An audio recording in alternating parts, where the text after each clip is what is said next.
Today, our series focuses on digital identity, and we will be hearing from two experts. Phil Lamb from the General Services Administration. He's the Executive Director of Identity. And Blake Hall, ID.me's co-founder and CEO. Before I proceed with introductions, I wanted to note the following. The information presented here is for the purpose of informing the board, and the views expressed do not necessarily reflect the views of the board or any board member. This presentation will be recorded and posted to our website at SSAB.gov. Live captioning is being provided. Please submit presentation questions via the Q&A button on Zoom. If you're joining via telephone, email your questions to events@ssab.gov, and I'll be directing those questions to our presenters, potentially with a little help from my staff. And lastly, we welcome your feedback on today's event, and please email us also with that feedback at events@ssab.gov. So finally, a preview. Phil Lamb from GSA will speak from 1:15 to 2:15 Eastern Time. After a 15-minute break, Blake Hall from ID.me will speak from 2:30 to 3:30. Their biographies are available on our website and have been added to the chat message. So thank you again for joining us. Now on to our speaker.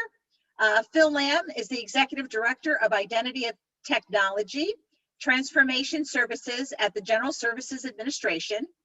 As GSA's lead on identity, he implements and promotes identity as a shared service across government to improve constituent access to government services. His past work includes creating and implementing an industry-level strategy for digital identity. We thank you for joining us, and I'll turn it over to you, Phil. Thank you, Kim, and thank you, board members, for inviting me today.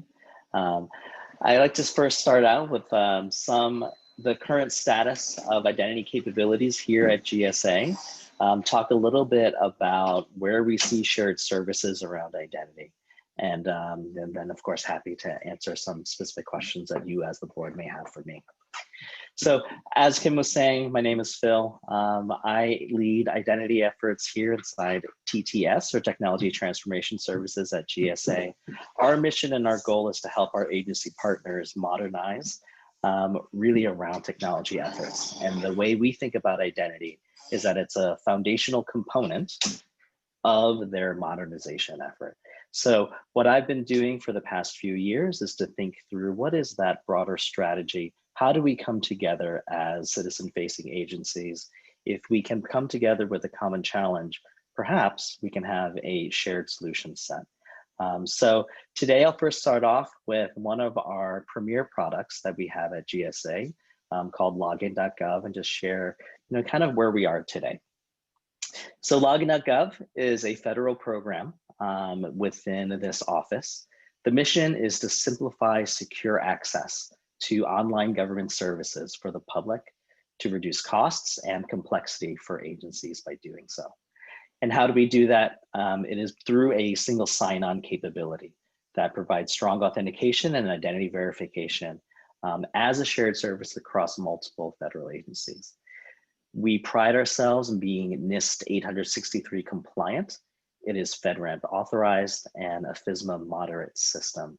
And just so you all know kind of the volume that Login.gov sees today, we have over 27 million users under management.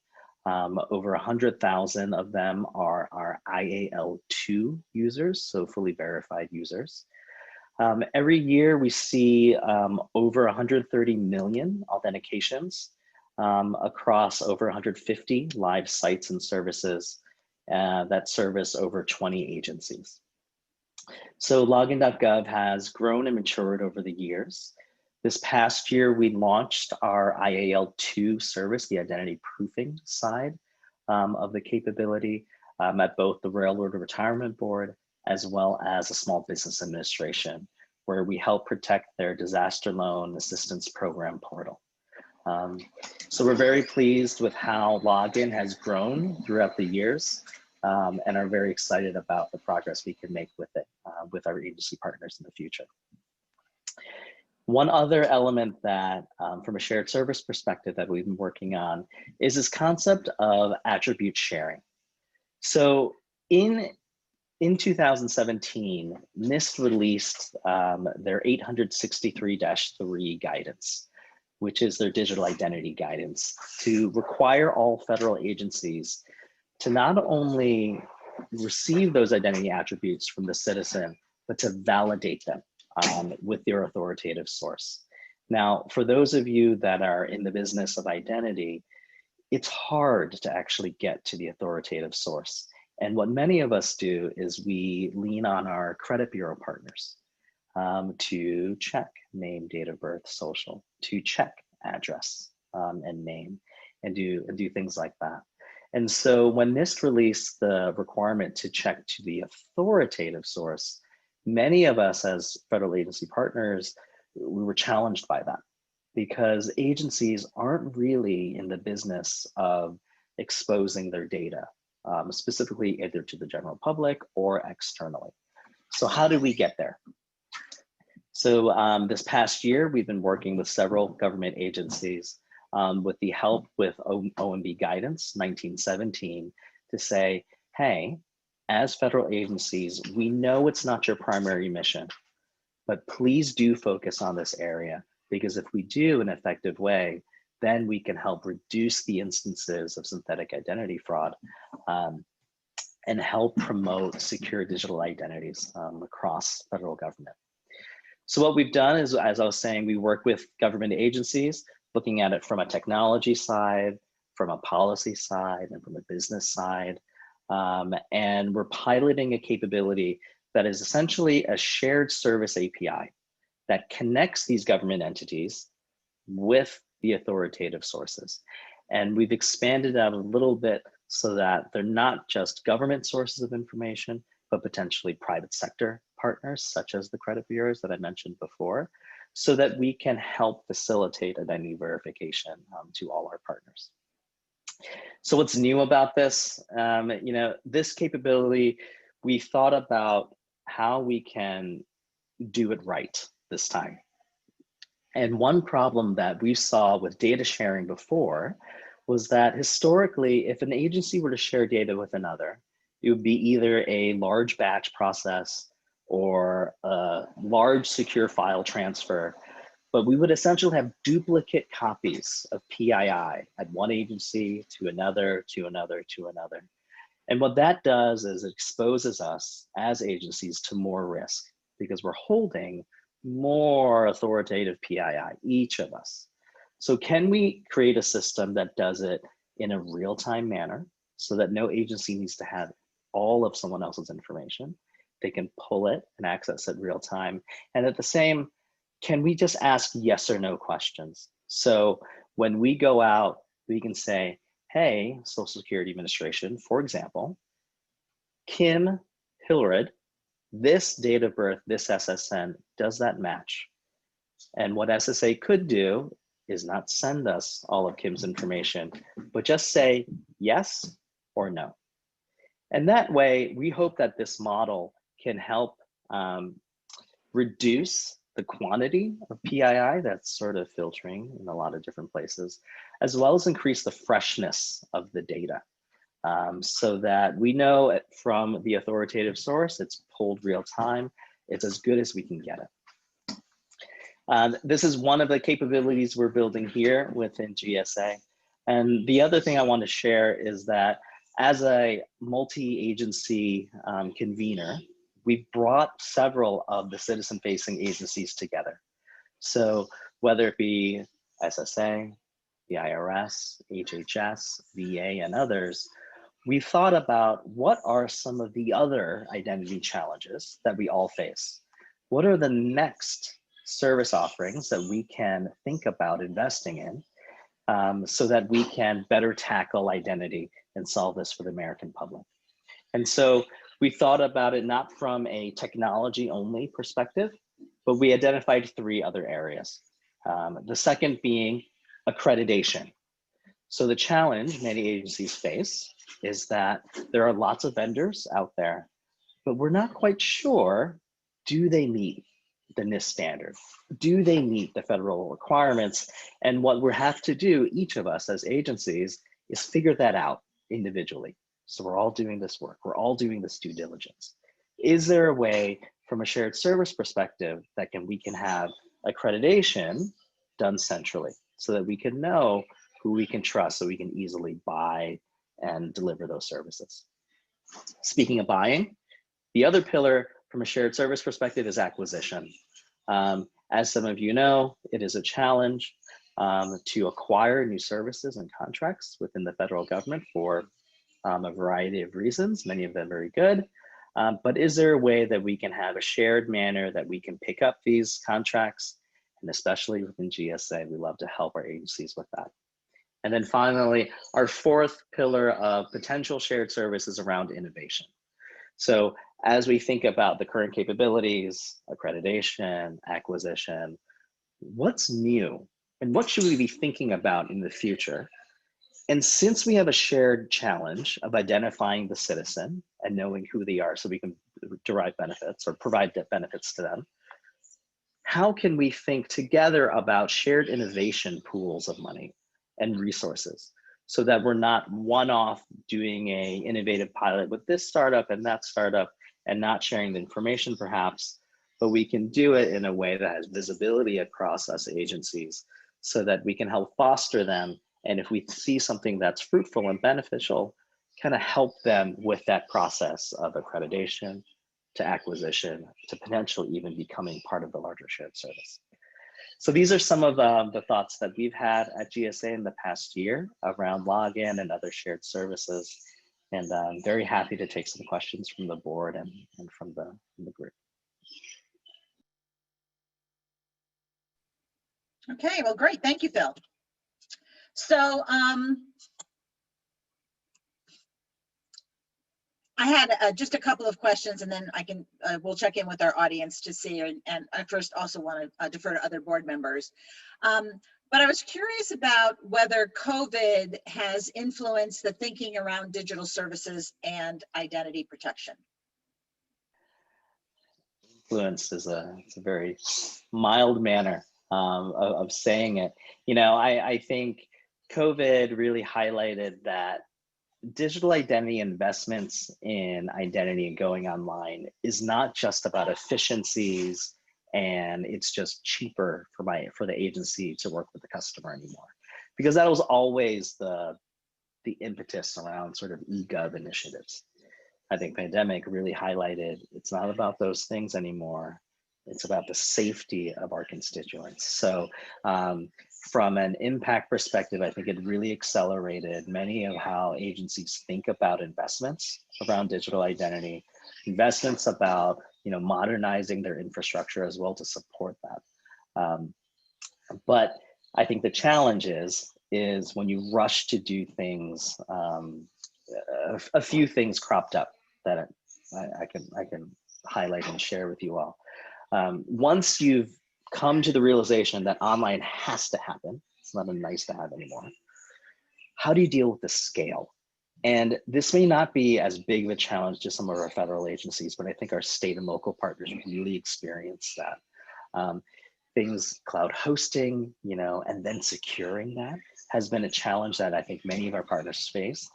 I think luckily they do have strong, either whether they be systems integrators supporting them or others, but making sure that you can get to, from a scaling perspective, to meet the demand became the next important aspect of it. And then finally, I think once folks got online, they were really overwhelmed with the fraud aspect of it. I believe there are some states, even today, and maybe on the federal side too, that actually see more fraudulent attempts than good attempts. Because now fraudsters understand that there is so much from a financial benefit standpoint to be able to get through these systems that it's a very large target. So once you get online, you got to scale, and then you really have to think about how do you mitigate fraud. And I think lastly, I think the challenge that we all now face is, yes, we need to protect against fraud. but we can't make it too hard, because there are lots and lots of real people that need access to services, and providing something that is too hard so that the good folks can't get in isn't a system at all. So these are some of the challenges that I see, but absolutely accelerated the importance and the investment in digital identity. True, true. Okay, I'd like to turn it to our board members. Jagadish, did you have any questions you wanted to ask? Sure. You mentioned about validating attributes, authoritatively validating attributes. Could you elaborate on that? That actually touches on the question, the issue you just mentioned about how to authoritatively validate, but not make it too hard, but yet balance between, allowing access to good people, but preventing bad people. So what exactly are these attributes? How do you glean, how do you kind of assess the authoritativeness or whatever attributes you look for? And that, I know this may be a sensitive issue, so as much as you can describe, it's just a matter of clarifying to us. Sure. So with all things, I'm speaking from my perspective, but authoritative, what does that mean? So for us, authoritative attributes around identity means that the issuer of that attribute is authoritative. So for example, Social Security Administration is authoritative on name and SSN match, right? Postal Service, I would argue, is authoritative on name and address match. Same with, let's think about our vital records groups at the state, local, community level.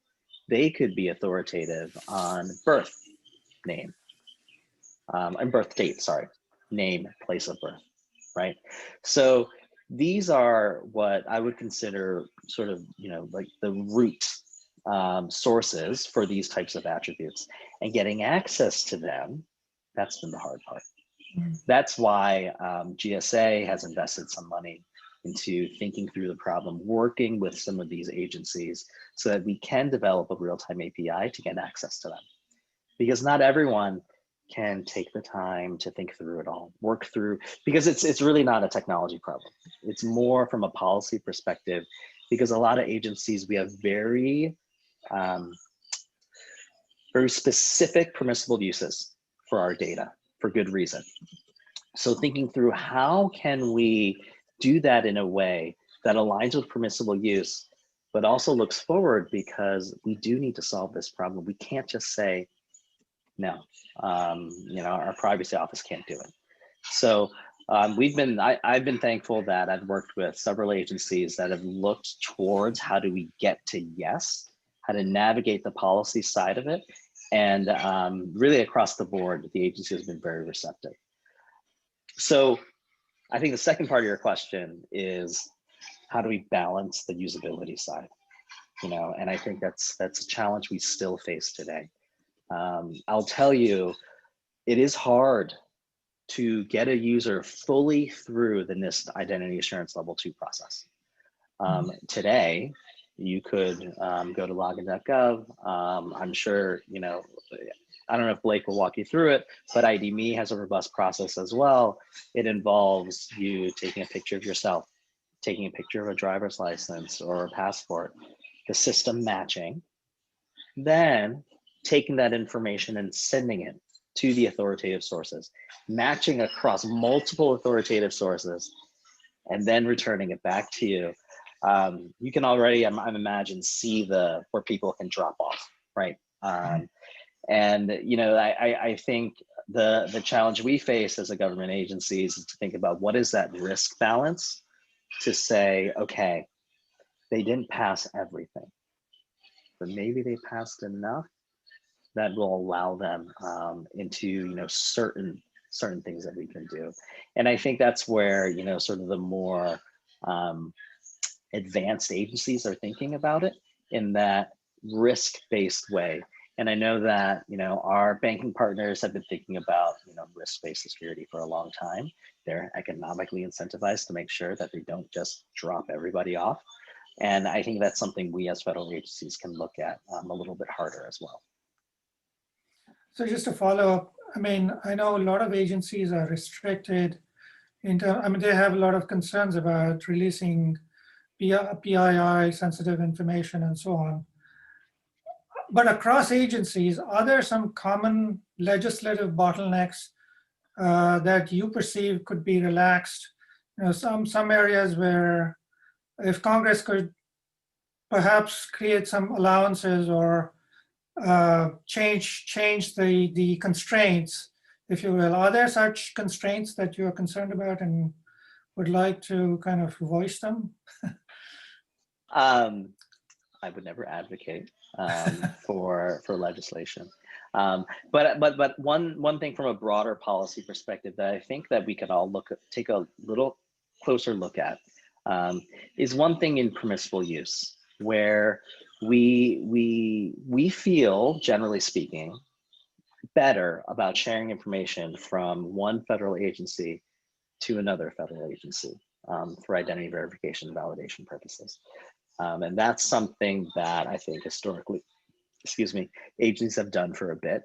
We're thinking about it from a, hey, let's have batch files between each other. We can do this via real-time API, so that's an incremental step. But there are very legitimate purposes to verify information at the federal agency by our private sector partners. So SSA actually was really leading in this when their implementation of the banking bill, where they allowed financial institutions access, right? But they got there one way or the other, but one of the major reasons was there was this very specific legislation that allowed them to do that. Mm-hmm. Now, other agencies don't have that very specific legislation, but I would argue that from a permissible use standpoint, yes, an agency, like another agency, has a need to identity verify an individual for fraud purposes. But so does Kaiser, so does Aetna, so does Chase, right? And I think if you are a regulated entity, and due to regulations, you have federal requirements around identity, then perhaps you should be able to access federal sources of those identity attributes. But that's something I think we can think about. But okay, I defer to my legislative partners for that.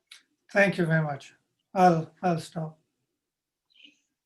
Others. All righty. Yeah. Thank you, Jagadish. Nancy, did you have any questions? I do. First of all, Phil, thank you so much. This is extremely informative. I take it that, you know, this isn't a one and done. You know, you figure it out and that it's there for all time, that there's quite an evolving dance, it almost seems, between trying to keep it secure and fraudsters trying to hack in. And of course, I think your point is exactly right. You don't want it to be so secure that people who really have legitimate reason and are who they are can't get in. Can you talk at all about how you see this evolving over time, whether there'll be a unit that's sort of constantly working on it and it's changing it, just any sort of sense you can get? Yes, well, I mean, so absolutely agree, it has to evolve. When I first got into this seat, you know, I was talking to folks and I was saying, is identity validation really that big of a problem?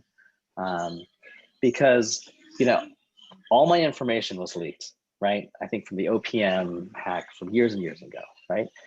What does it really matter that I'm validating that information, because it's already out there, it's already accurate, right? We're already, I think, needing new solutions today. So not to belittle the validation effort, because that is still incredibly important, because synthetic identity fraud is still a thing. Not everybody has my OPM data. So we still have to do that. But I think the next part of it is what in NIST parlance we call verification. So we have to validate that the information's correct. Then we have to make sure that the same carbon-based life form represents that correct data, right? And that's where biometrics has come in. That's where a lot of us in the space have leveraged facial biometrics, because when you do go in person at the DMV, you do provide that information and they take a photo of you, right? So we've been leveraging this selfie to government photo match. We try the best we can, but it's not perfect. You know, I can say that we've observed, you know, rates in the high 70s in terms of passing for this. So, you know, a good 20% of the population cannot get through that process. So that's one challenge. But I think the other part of it too is, Nancy, like I was saying before, I think there's a way that we can make a more nuanced approach to how we verify somebody. Maybe we don't have a great photo match, right? And I know we've sort of said the knowledge-based question side of it isn't so great for obvious reasons, but there's still some value there. And I think there's other things that are emerging. So, you know, not to get too far into it, but for example, financial institutions have a pretty good idea. It's you, Nancy, that's, you know, checking your balance because you're checking on the same phone and your phone is in the same zip code. And you check it in the morning, usually, right? So there's a lot of these soft signals that other industries have said, hey, this is Nancy because this is how Nancy normally operates. And so we feel pretty good about it. And if the user comes in saying it's Nancy, but it's somewhere, you know, Barbados, 3 a.m., you know, over and over and over and over again, okay, let's put up additional steps. Let's really make sure that it's Nancy. But I think for us, from the federal perspective, we don't have a framework that can piece together these non-authoritative signals together to help us out. And I think that's probably the next big thing that we'd have to want to think through. And I think talking with our partners in the private sector could help us there. Thank you. Just real quick, Bob, if you don't mind, I'm just going to go to a couple of the questions that have been submitted because they refer to exactly what Phil was just discussing. So the issue is facial recognition, Phil, in the authentication process, either directly or via vendors or contractors. You spoke to the fact that yes, you will use it. And if so, a couple of questions. How do you mitigate the widely acknowledged disparities in facial recognition accuracy rates by race, skin color? You talked about that, not directly, but we're in the topic. And also, can you address concerns about privacy and security relative to facial recognition? Sure. To the first point, I have no disagreements, right? Bias has been evaluated, demonstrated, and I think posted. So NIST does a thorough evaluation program for facial recognition vendor testing that they evaluate each facial recognition algorithm. They tell you how exactly they do, and it's public. I think what we have to do as consumers of some of these algorithms is to make sure they are evaluated. They're evaluated well. We understand what the potential bias would be. I would also like to note that when NIST says bias, they mean very scientifically that there's a difference. They're not saying that one algorithm is discriminating. They're saying that there is a difference between the rates. And so, and in some of the higher scoring algorithms, we're talking, you know, tens to hundredths of a percentile at times. But I completely agree with the sentiment. And something that we're looking hard to ensuring is that from a racial equity and diversity standpoint, what we're looking at is want to ensure that we are sort of passing at the same rate across different ethnicities or, you know, skin tone, skin color tone, because that absolutely is how these algorithms work. And it's an ongoing challenge. I think the second part of your question from a privacy and security standpoint, I defer to other products in the space. but something that, Login really prides itself in is very privacy first. One thing about data and retention, and because we work with industry partners as well, is once we go through it, you got to purge it. You have to delete it. We don't want, copies of people's faces and pictures. We don't need that. We just need to know if it matches or not. So these are some of the ways that, Login has decided to mitigate some of the privacy concerns. But I hope that helps answer the question. I'm sure it does. Bob.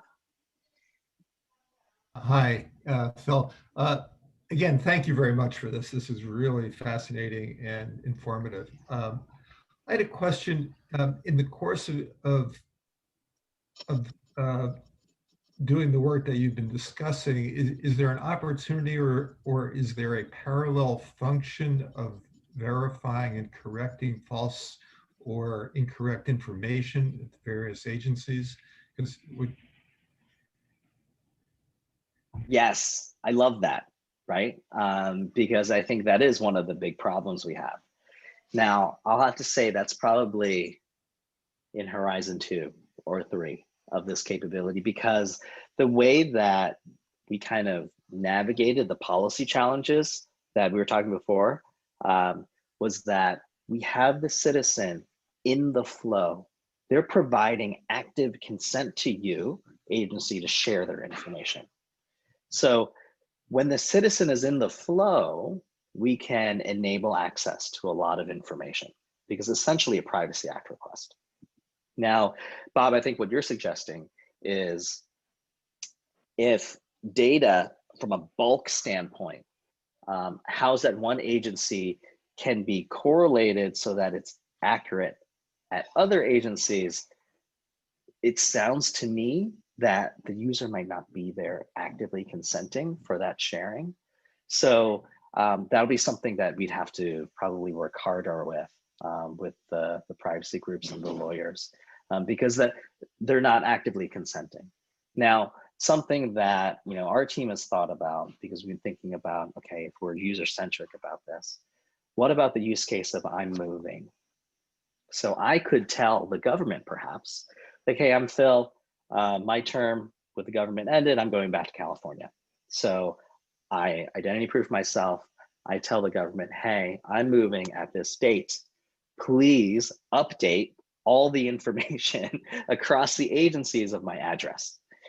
Now that would be user consented, right? And then there could be a model that, yes, something that could populate through, but one thing at a time. sure. Okay. Question from our audience, Phil. The GSA approach with yes or no questions to determine if name, date of birth, SSN match agency records sounds a lot like the system that the SSA is setting up with eCBSV. Can you talk a little bit about how GSA is thinking about approaching this task to build on existing infrastructure versus potentially duplicating efforts? Yes. So like I was saying before, we really applaud SSA being the pioneer on this. And from a model perspective, we like the same model as well, right? So we're leveraging the concept here at GSA as we deploy this. But from an infrastructure standpoint, we want to be sensitive that SSA built this infrastructure on their side for a very specific use. What we're building here is to leverage some of that, but also to connect to all the other authoritative sources, which Social Security Administration might have a need for. So what we're trying to do on the GSA side is just to think about it from a broader perspective, where SSA is one point of data so that we can access additional ones. But I think, the work that SSA did was groundbreaking for us. It really proved that it can exist. It proved that there was a business case for it and that there's a desire to make sure that we have the correct information. So, I continue to applaud our SSA partners for moving that forward. Okay, thank you. Next question, and I hope you're familiar with this bill. I am not. Will Congressman Foster's bill on digital identity add any additional requirements to government systems? And then maybe if you're familiar with this bill, Phil, you could briefly talk about it. For those of us who aren't. I would defer to the congressman's staff if they're on the line. Okay. But my understanding of it is, yes, he recognized the great work that SSA did, and is saying, and similar to what OMB is saying, agencies, thou shall expose this data via real-time API and consent for this purpose. And I think he's thinking about it as well as from a funding perspective, because one of the critical authoritative sources of this data is our state DMVs. So each DMV is very authoritative on driver's license number, but also that picture. So the current state of affairs with the vendors is that we're taking a picture of a picture. There's all kinds of loss there, right? And comparing that with a high-res selfie. The local DVs, they actually have the real-time or the high-res photos on record, so they can be a great verifier of information. But of course, as we all know, our state agency partners, they've got other things to spend money on than creating real-time APIs out to the federal government and others.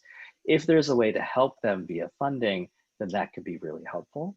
So, I think there's a lot of great things in the Foster bill around identities, and love to see how that proceeds. All righty. Next question. This is from a fan of yours, Phil. Great stuff. You are doing, always a fan of identity.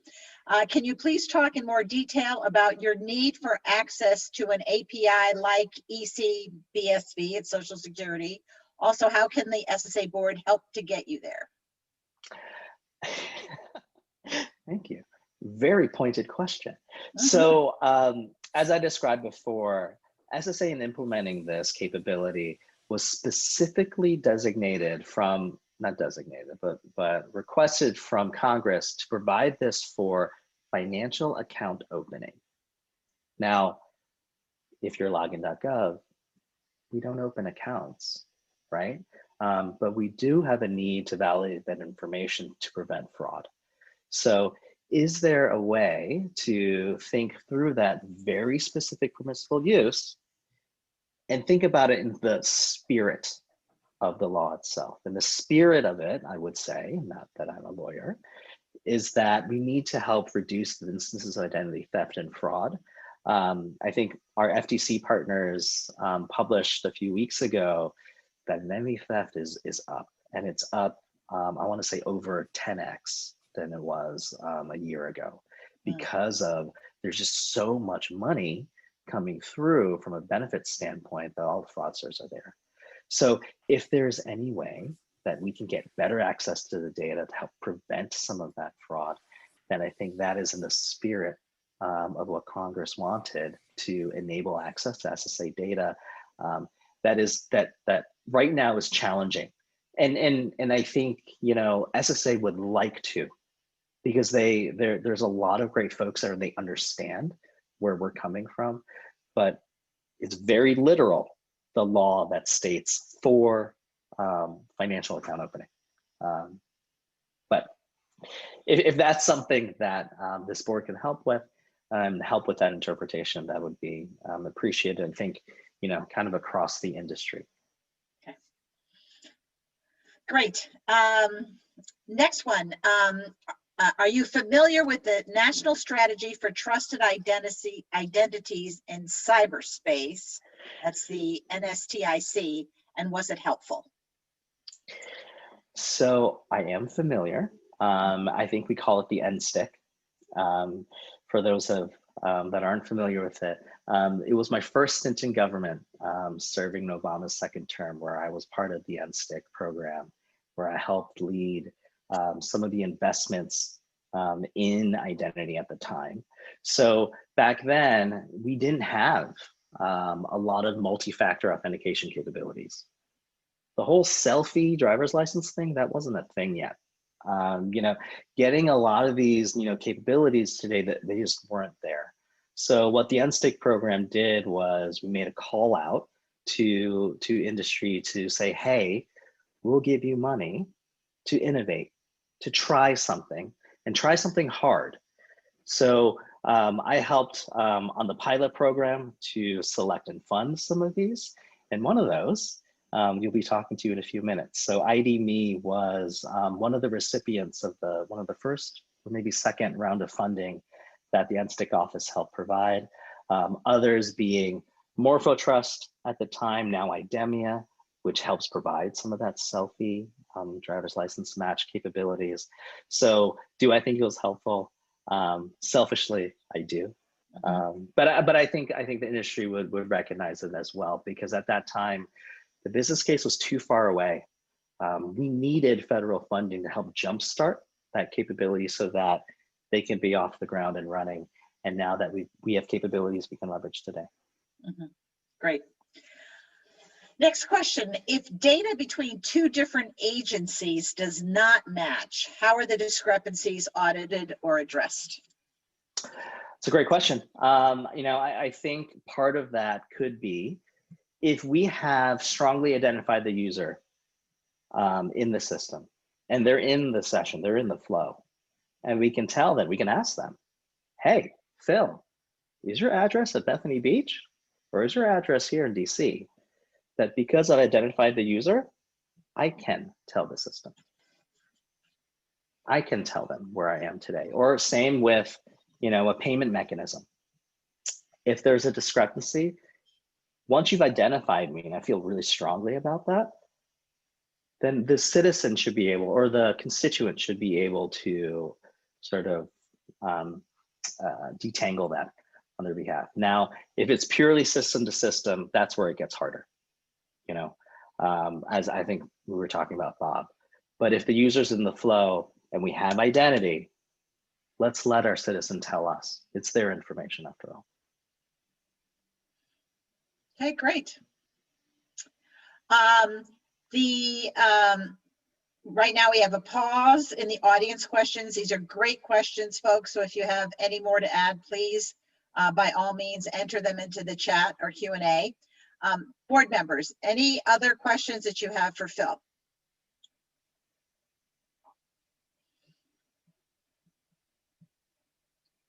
Wow, board members are quiet. That is something to be No, called. actually, I Go have, ahead, Nancy. not to disappoint.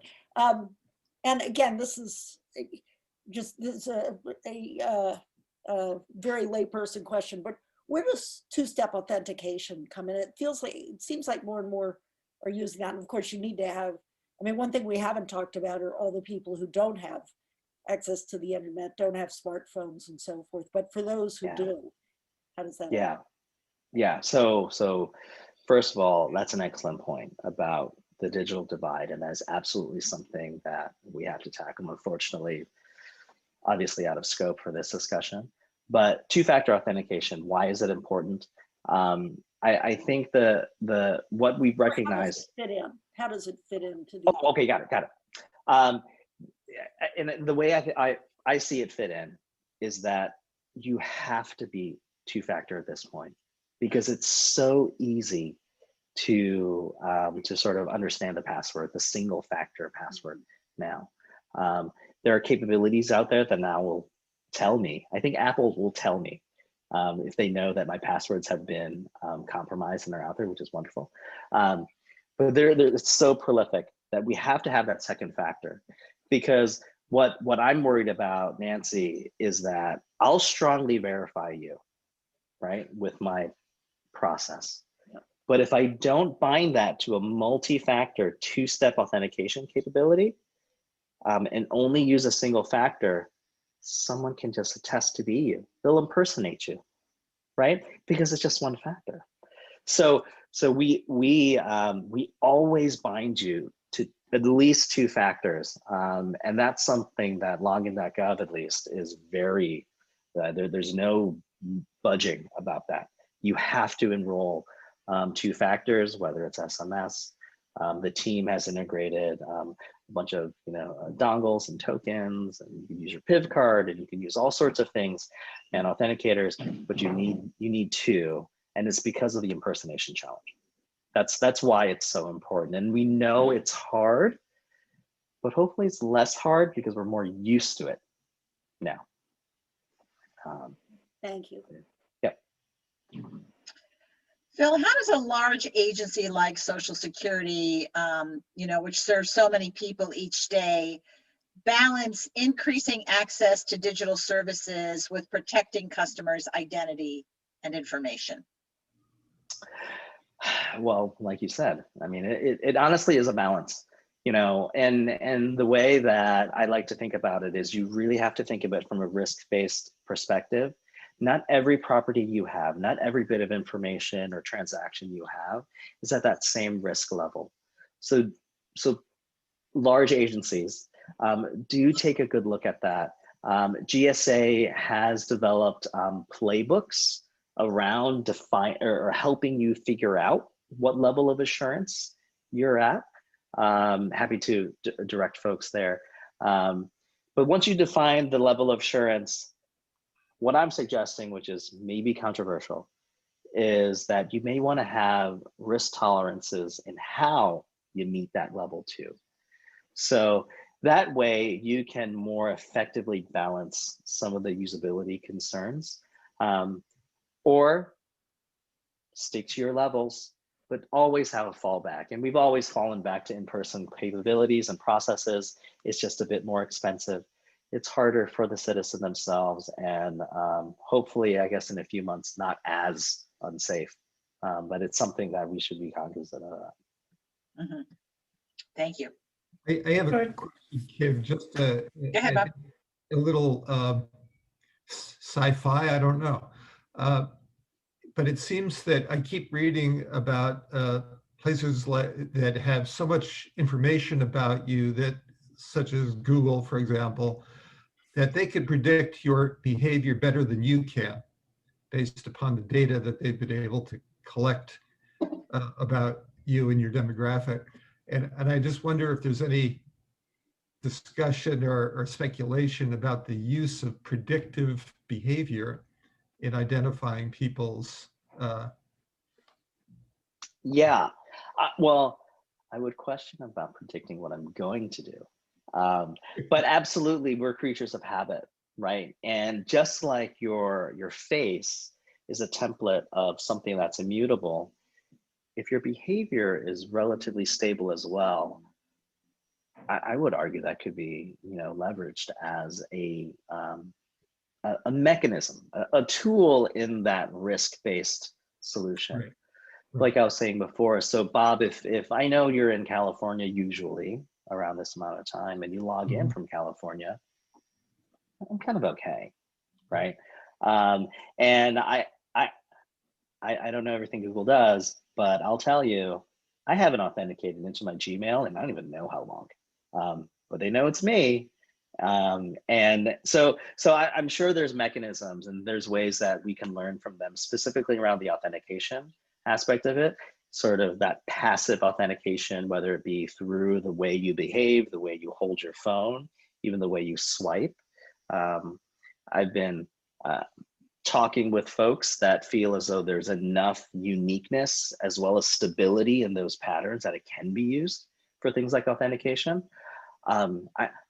We haven't adopted them yet. I think we're still trying to learn more to see if it's stable. And honestly, we'll be looking at NIST to help us provide guidance on how we can leverage those capabilities. Thanks. One question is about how you improve so you have a process, right? You have different sources of authoritative bits of information, and you cross-check against all of them to authenticate someone. But there may be people, two types of cases. As you match data, maybe you don't, but if you match the data across different authoritative sources and you found a lot of mismatches for a particular constituent, do you actually proactively seek to involve that person in the flow and correct that data or not. And then the second part of it is certain claimants or certain constituents you may observe as having more attempts to break into their account or commit fraud in their case. If the frequency of fraud attempts for particular claimants is high, do you then have any plans or process to proactively contact them and try to solidify the authentication process for them as a way of improving their system, their information? So I know this is a bad answer, but we don't on both accounts today. And that's just the truth. Should we? Absolutely think about those cases and how do we appropriately mitigate them. I think if I were to go to, let's say, Social Security Administration, and I attest certain elements and SSA tells me no, I will fail that user, whether it's correct or not. But what we could do is, like I think you're suggesting, is having some sort of mitigation path. And, you know, can we do it online? I'm not sure, because they kind of failed our online process. Do we have to fail over to an in-person capability? I think we should, minimally, but we haven't really figured all that out yet. Now, going to the instance of, can the network detect things like velocity, where, you know, Phil Lamb is applying at all of these different, you know, states for unemployment insurance all at once? Obviously, there's something going on there, right? Can we alert Phil, the real Phil, that his information is being used? That concept is under development, because I think there's a model here, has not been developed, but a model where we can, once again, look at our financial partners at the credit lock to say, hey, I want to lock my credit. So before anyone opens an account with my SSN, I get a text message to make sure. Why can't we do that for identity information, right? So before, you know, a state were to issue Kim's unemployment insurance benefits, they would say, Kim, are you really, you know, looking for unemployment from the state of Alabama right now? And Kim can say yes or no. That could be something that really, I think, could help change the landscape regarding identity theft and fraud. But of course, to enroll in something like that, you would need strong identity. Kim would have to register, and we have to make sure it's Kim, to be alerted of that. And then, of course, the network would have to actually come together.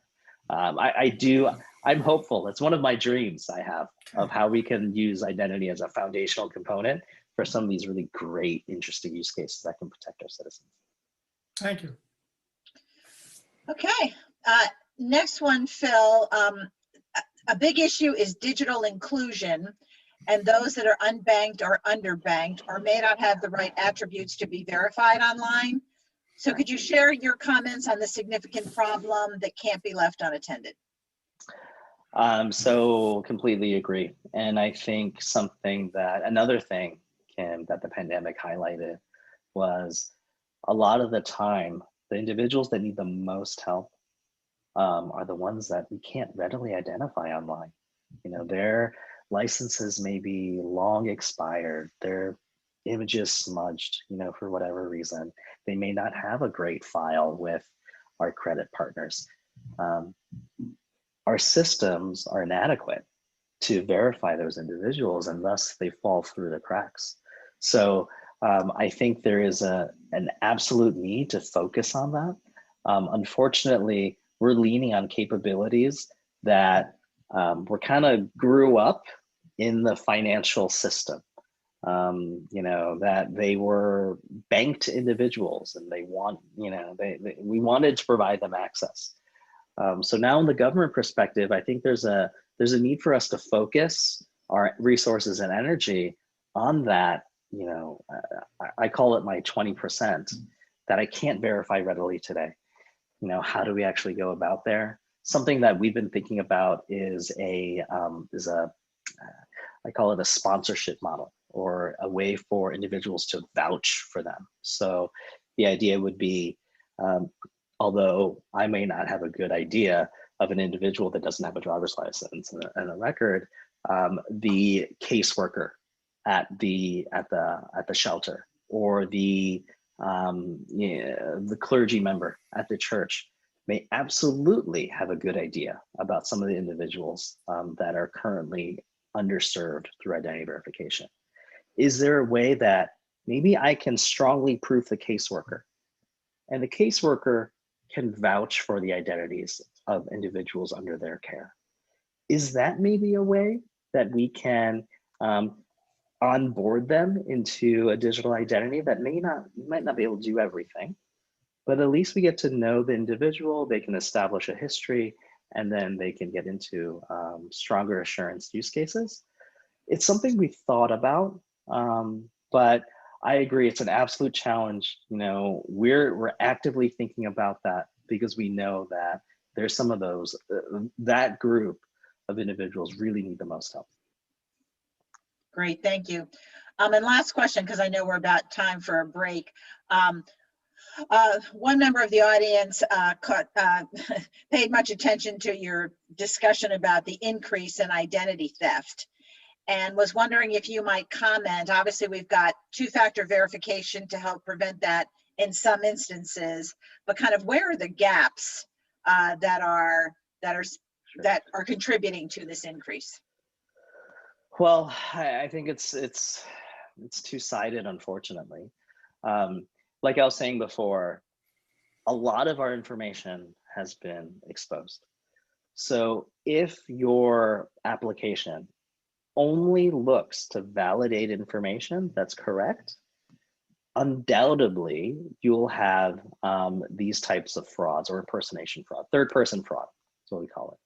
So undoubtedly, you know, there's my information out there. If you only do these checks, you will see fraud. So the way to prevent against that is that next bit, like we were talking about Nancy, is that verification element where you want to make sure the person behind the keyboard or the phone actually is the person they're attesting to be with that real information. If you can do that, then that will really tamp down, at least from an impersonation perspective, that fraud. But unfortunately, that bit, it's hard for people to actually pass that. So it's a double-sided problem. It's something that, you know, I think we're all collectively working towards. You know, if we can come up with that identity lock concept, I think that could go a long way, but that's something we'd have to really focus on. Mm-hmm. But, you know, that's kind of how I see it. Not to say I can just throw my hands up and give up, but I think if we continue to educate application owners and those that are protecting PII to say, look, do strong identity validation, do strong identity verification as well, it'll better protect the data. And at the same time, if we can, as product capabilities, think about ways we can, you know, not only do the easily proofed, but the not so easily proofed as well, we can help solve that problem. Great, great. Well, thank you so very much, Phil. This has been terrific, very informative. Thank you, board members. Thank you to our participants for your great questions. And we're about to move into a break from now until 2:30, when Blake will take over. So everyone enjoy your break. And Phil, thanks again. Thank you all. Thank you, Phil. Very interesting. Thanks so much. Thank you. Thank you. Thanks. Of ID.me. Before I proceed, again, please note the following. The information presented here is for the purpose of informing the board, and the views expressed do not necessarily reflect the views of the board nor any board member. The presentation will be recorded and posted to our website at SSAB.gov. Live captioning is being provided. Please submit presentation questions via the Q&A button on Zoom.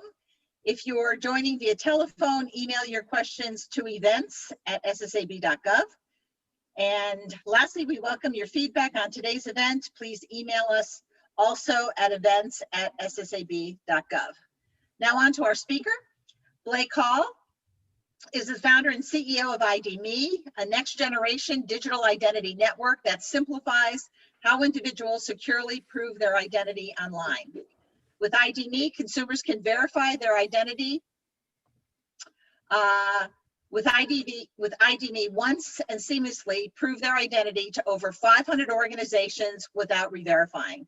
Government agencies, healthcare organizations, financial institutions, and consumer brands use ID.me to verify customer identity. In 2019, Blake was named CEO of the Year by One World Identity. Prior to ID.me, Blake led a reconnaissance platoon in Iraq and won 2 Bronze Stars for valor and exceptional performance. Blake, thank you for your service. Blake, and for joining us, also for joining us this afternoon. So I will turn it over to you. Thank you so much. And you look like you're in a beautiful environment. Thanks, Kim. Delighted to be here. Apologize for the length of the bio. I'll try to cut that down next time. No problem. And I just want to say thank you to Dr. Crawford, to Pamela as well. She's been wonderful. And I guess anyone who's talked to her knows you can't help but be energized after you interact with her. So I really appreciate that. And I'm looking forward to the conversation today. I'm going to go ahead and share my screen if that works. And we'll go through a quick agenda and leave plenty of time for questions and answers. My eyes are going, as you can see from the glasses, so I'll make sure that this is full screen. Here we go. So I think just brief agenda. Want to quickly provide an overview of ID.me and how we approach the digital identity problem in order to increase both access and security. The fraud section will be pretty interesting. We are fighting a ton of fraud targeting state workforce agencies. I was on NBC Nightly News with Lester Holt just 2 weeks ago talking about that. Truly like cat and mouse with nation state actors and organized crime rings. And I'll talk about how some of the NIST 863 controls have proved to be very effective in protecting people's identity and privacy, and then feedback and discussion. So, without further ado, like our general thesis on the problem of digital identity is that our digital economy is exploding, and COVID-19 just threw lighter fluid on top of that. And the password problem was already unsustainable, where you have to create a new password at every single application you visit, and then security experts tell you to create a new and different password each time. Like, our brains just aren't capable of that. When you layer on top identity verification and multi-factor authentication requirements, and then the login is only useful at one organization, what it does is it causes a lot of friction in people's lives. It wastes their time and reduces access. And it also increases costs for organizations because your help desk gets hit with password reset questions and identity verification issues. And so really the vision that NIST had advanced early on through NSTIC, the National Strategy for Trusted Identities in Cyberspace, resonated with me and our team in the early days of ID.me back in like 2012, 2013, where if we verify you at one agency and then let your identity move with you, we can meaningfully improve access, security, and reduce cost versus the current model of like create a new login at each agency you visit, and then the government pays a credit bureau, often the same credit bureau, multiple times for the same person. So, our goal is like, it's the difference between like paying with cash or paying with a Visa card. It's kind of hard to imagine a world without Visa or MasterCard where you have to pay in cash at every single merchant you went to. And we really view our mandate and our role to do for login and identity what Visa and MasterCard did for payments, so that Visa doesn't sell your money, you control where your money moves, but when you do move it, Visa makes sure that like both parties to a transaction can trust that what's being asserted is true. And in many ways, that's what our network is all about. Like, users are the only folks who control their own data, and whether it's shared after they've been appropriately authenticated, we make sure that our partners can trust that what that individual is asserting about themselves, has been verified up to the NIST standards in the context of Social Security. But there's a tiered authentication layer too, where like MGM for guest check-in might not require what Social Security or a federal agency requires to verify somebody to get like a digital room key. We have over 39 million members, approaching 40 million, over 75,000 users signing up per day. We are issuing over 1 million NIST IAL2 credentials per month. To put that in perspective, like the California DMV with all of its channels only issues about 500,000 new driver's licenses per month. So that rate of issuance, especially considering that it's all remote, is way up there. And our transactions per user are going up as there are more places that accept the IDMe login. I think to avoid like the wind tunnel effect, I'm gonna move inside here so that you can hear me maybe a little bit more clearly. And then finally, we've worked really carefully to make sure that our partners can trust that when we claim to be NIST certified, that we've been through the full auditing process to go ahead and do that. So there's an auditor that comes in and audits us, and then the Cantera Initiative, which is a 501c6 industry nonprofit. They're a subject matter expert from NIST and other identity standards bodies that sit on the review board.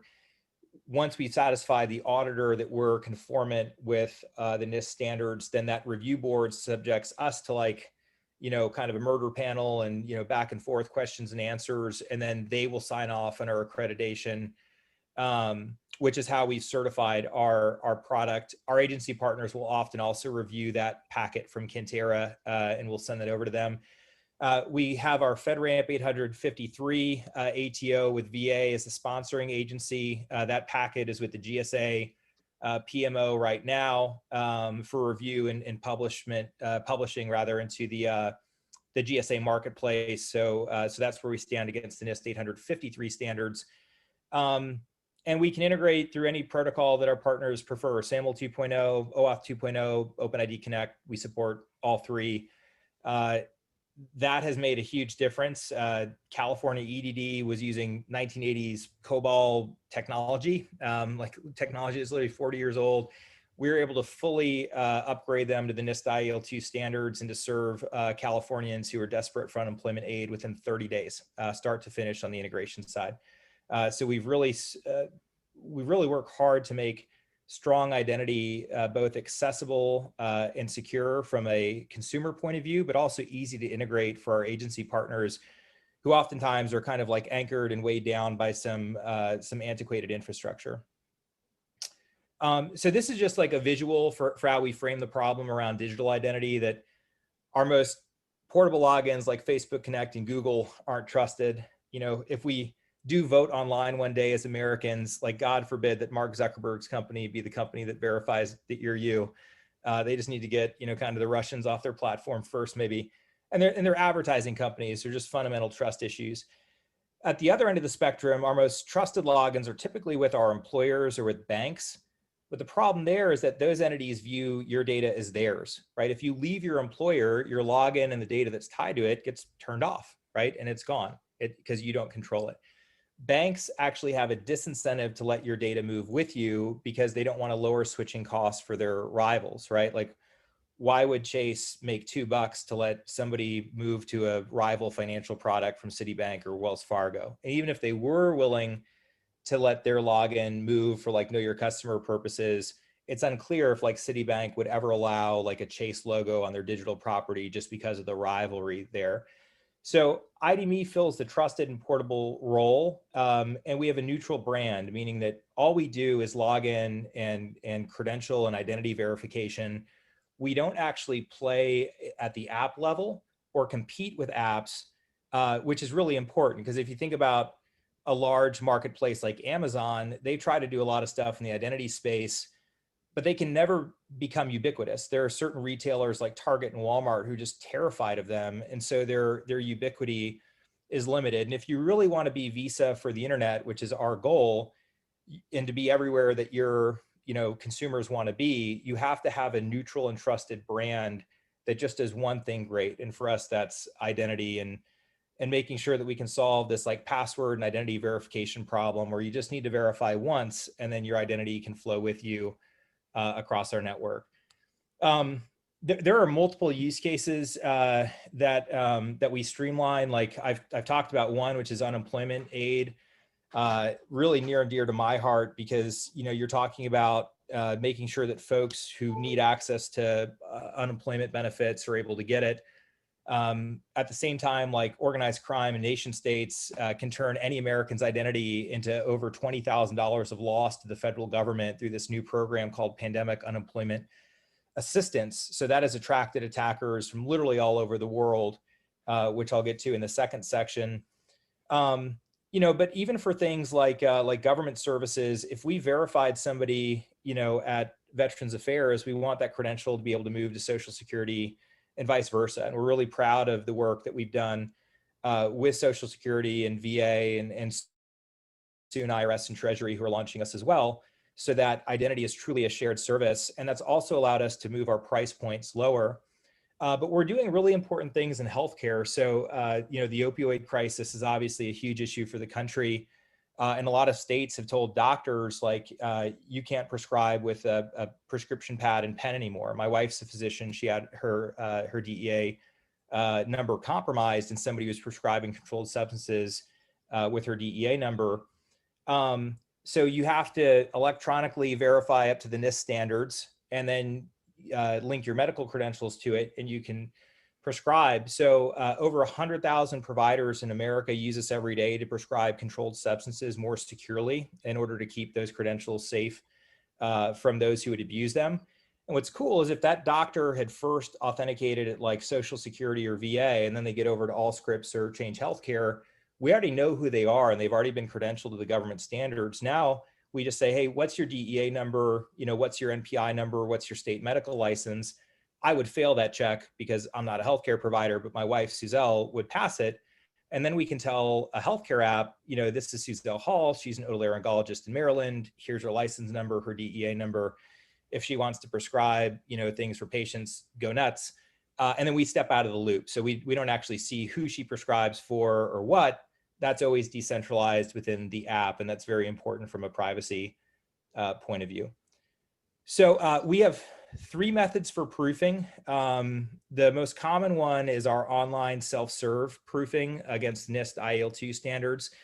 At large federal agencies like VA and Social Security, roughly 93% of those who verify are going to go through it's called unsupervised remote in NIST verbiage. It's just self-serve process. And that takes on average less than 5 minutes.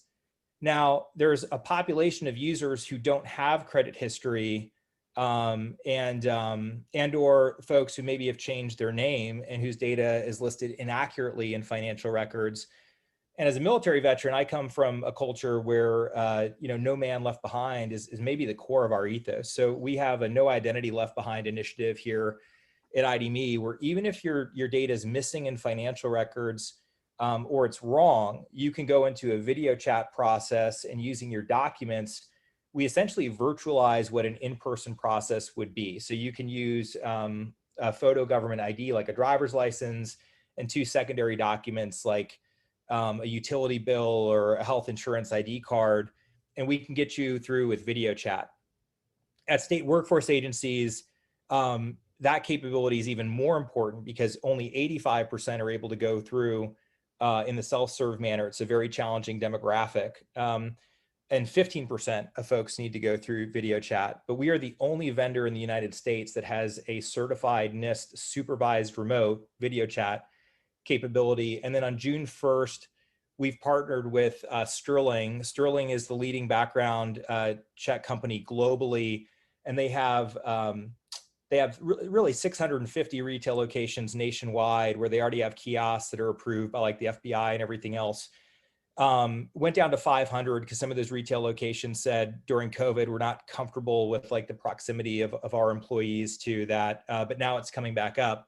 And on June 1st, we're going to announce an in-person feature where if video chat wait times ever get too high or folks just don't have reliable internet or devices that have cameras on them, they're able to go to a retail store location to verify their identity in person as well.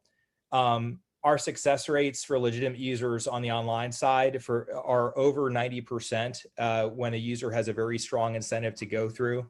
So for like doctors, who are obviously an easier demographic and have a strong incentive to go through because of employment, we are literally at 98, 99% plus success rate. So when you take out some looky-loos, we're basically getting everybody through who needs to get through. Before us, those doctors who are disproportionately women, because women change their name more often in our society and therefore are listed inaccurately in records at a higher rate than men, had to go to like notaries at banks. And it was really important for us to have that video chat capability so that they can stay right at their desk. They're already trying to see 30 patients in 15-minute increments, verify through video chat and get on with their life. It's also super important for international users. So there are a lot of veterans who live overseas and expats in Germany, in Italy, in Japan.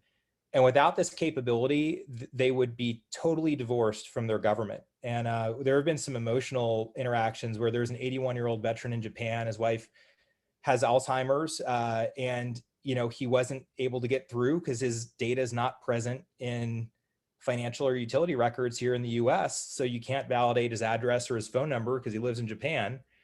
And he doesn't have physical access to like a VA facility. And when we were able to do this virtual in-person proofing process and get him through, literally like tears on both sides, he was so grateful for it. So there have been some really cool moments where that capability has meaningfully improved access. And now with the unemployment crisis, that capability, 15% of the folks we're verifying is through supervised remote.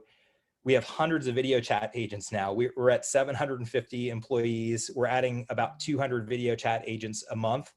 And all the big states, with the exception of Ohio, Illinois, and Michigan, use us at this point. So like 80% of America's population are covered by the states that are using us for unemployment. What we are is an orchestration platform. So our view is that the standards in the market have really changed. And I want to talk about why that's important. So take like records validation, and Phil touched a little bit on this in his talk. We have multiple credit bureaus and a data broker that are included, as well as AMVA for records validation. Now, one credit bureau misses 8% of Americans' date of birth. So if you were single threaded with one credit bureau, those 8% of folks are just out of luck, can't validate their date of birth. Another credit bureau picks up 7.2% of the 8% the first one misses. So just by doing another like 10-cent API call, we're able to recover 7.2 of the 8%. And now it's like 0.8 of 1%. We can't validate date of birth. And even if for those, okay, you can still get through via video chat if like the bureaus just have your data wrong.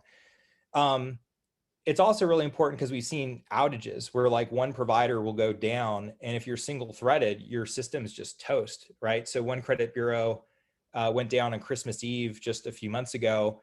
And if we were single threaded with them, it would have been really bad. But, like an F-18, we have two engines. So like one goes out, we just cut over to the other one.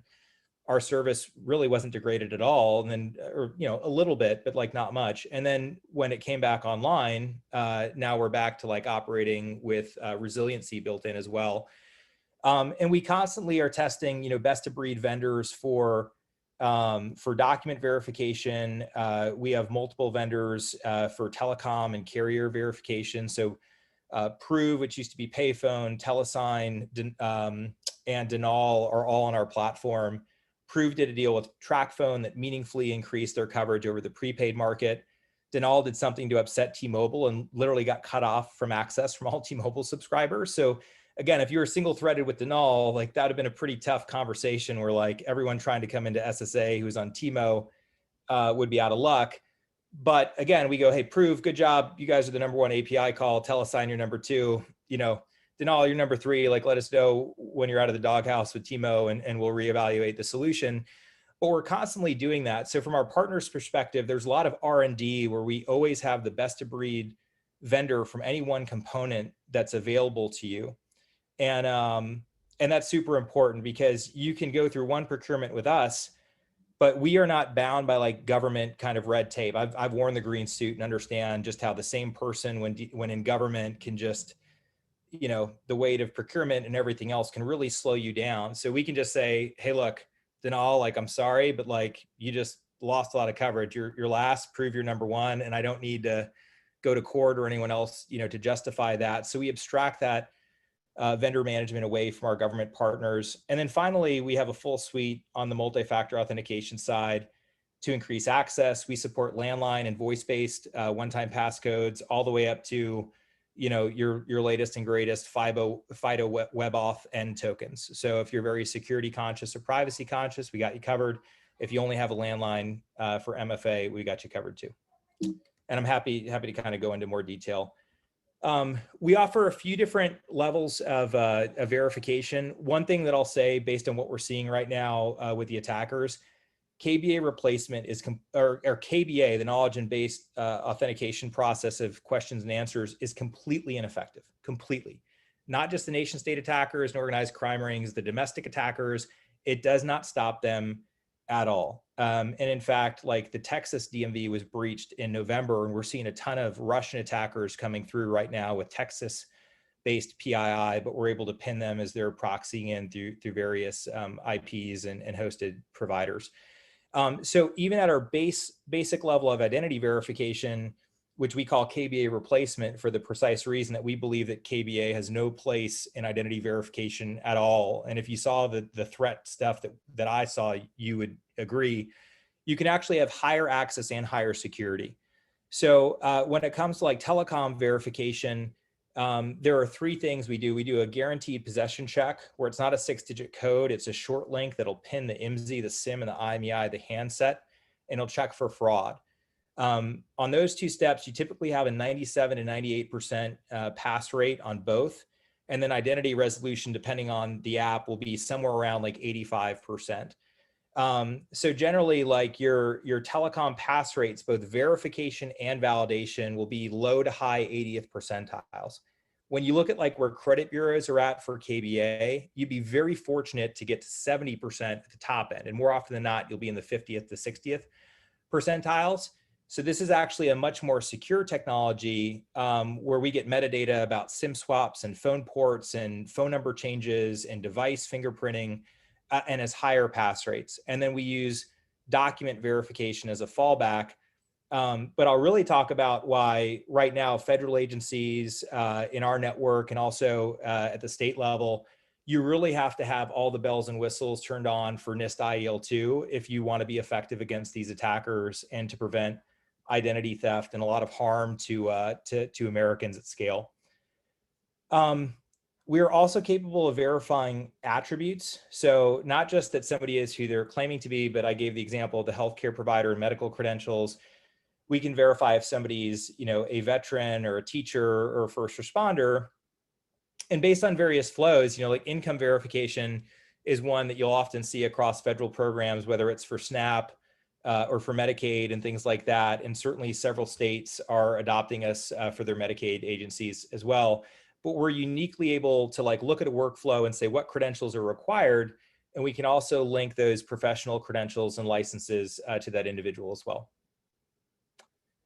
Here's kind of a map of like how we verify attributes on the left side to all the way to the right, you get the NIST credentials. And then when we do things like the electronic prescription for controlled substances, you're getting the strongest identity verification that NIST specifies for consumers, along with some of the medical credentialing checks. And then the DEA has some specific requirements for Authenticator Assurance Level 2.